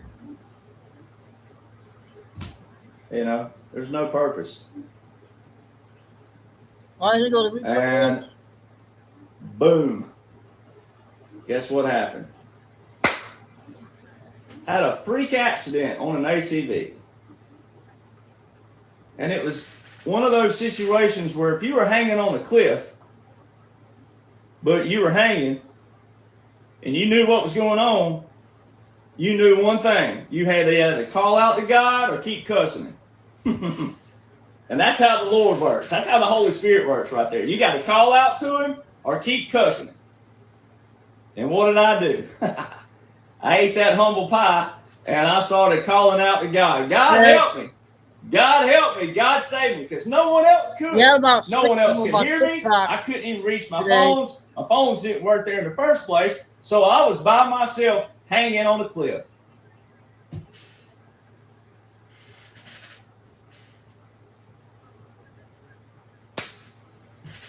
And it still didn't work out. This cliff still gave way. Well, later that afternoon, when I finally got out of that situation, I kept cussing God. I went from cussing him to praying to him to right back to cussing him. Just like that. You'd have thought I learned my lesson back there, but I didn't. I go on around the highway. I go up and down these dirt roads, these hills, you name it. Four-wheeler still on the back of the truck. I get on the flat surface, flat pavement. Four-wheeler falls off. How? Broke all the straps. It was in gear, so the parking brake was on. Broke all the straps, everything on the flat surface. Went up and down all these hills, but I hit a flat surface and then it pops off, everything breaks. I get the four-wheeler loaded back on the truck, still cussing. I go a mile up the road, it happens again. Then I call my dad, and I'm yelling, cussing, fussing, you name it. They come up there, had another person with us. I said, that four-wheeler ain't going on the truck. Someone's riding it back. We're 7 miles, it'll make it. If it'll crank, it'll make it. So my phone does not work between this certain location and where we were going. It never has and never will. Now, the only way you're going to believe that is if you are in that location. But people who know me can vouch for this. It does not work. It never has. On November the 8th, 2021. Now, I've never been a veteran. Okay, last one, you guys.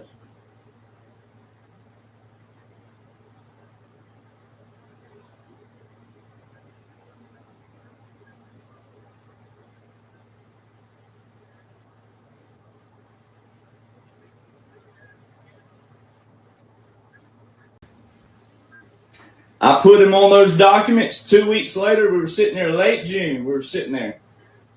Same audience, same witnesses, you name it. He said, son, you got everything that every man and woman on the planet can read and sink their teeth into to understand and grasp what is going on lawfully but militarily. You have the blueprint, young man. And then he flexed his muscles. It's happening. It's happening. But he asked me and he told me all at the same time. He said, I want you to do one thing for me. One thing for me. In the front of your documents, you have it's a world historical monumental operation. I want you to add one word for me. In the front of that on your documents, and everywhere you go across this land, and everywhere you speak, and every person you talk to, and everybody that you have the chance to witness to, I want you to add that one word and that one phrase in front of everything. Biblical.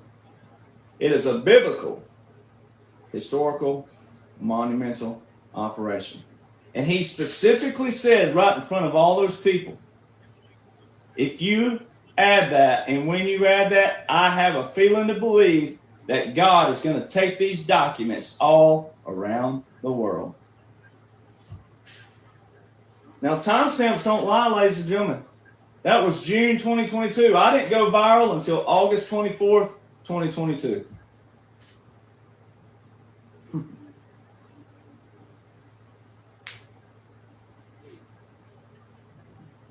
And it stayed globally viral, and it's still globally viral. That video. Then from August 24, 2022 to December the 2nd, 2022, I was sitting with President Donald John Trump in a private setting.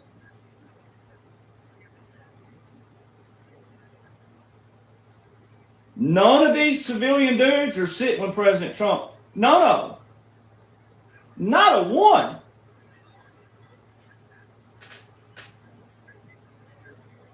Today, April the 19th, in the wee hours of the morning, is when Paul Revere made his midnight ride. What a day this is to have this conversation.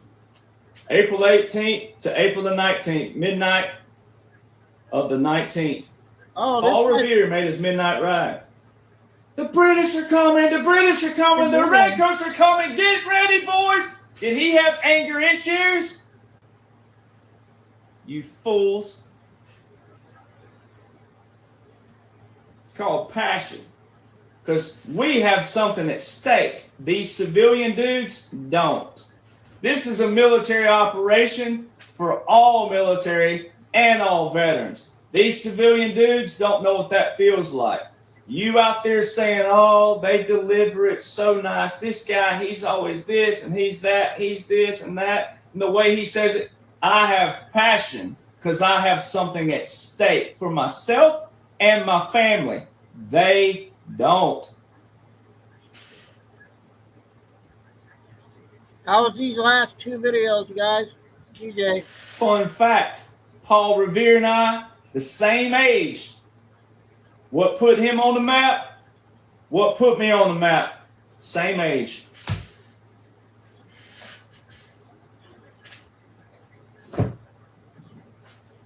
All right, that's about it. Let me show you what else civilian dudes don't have.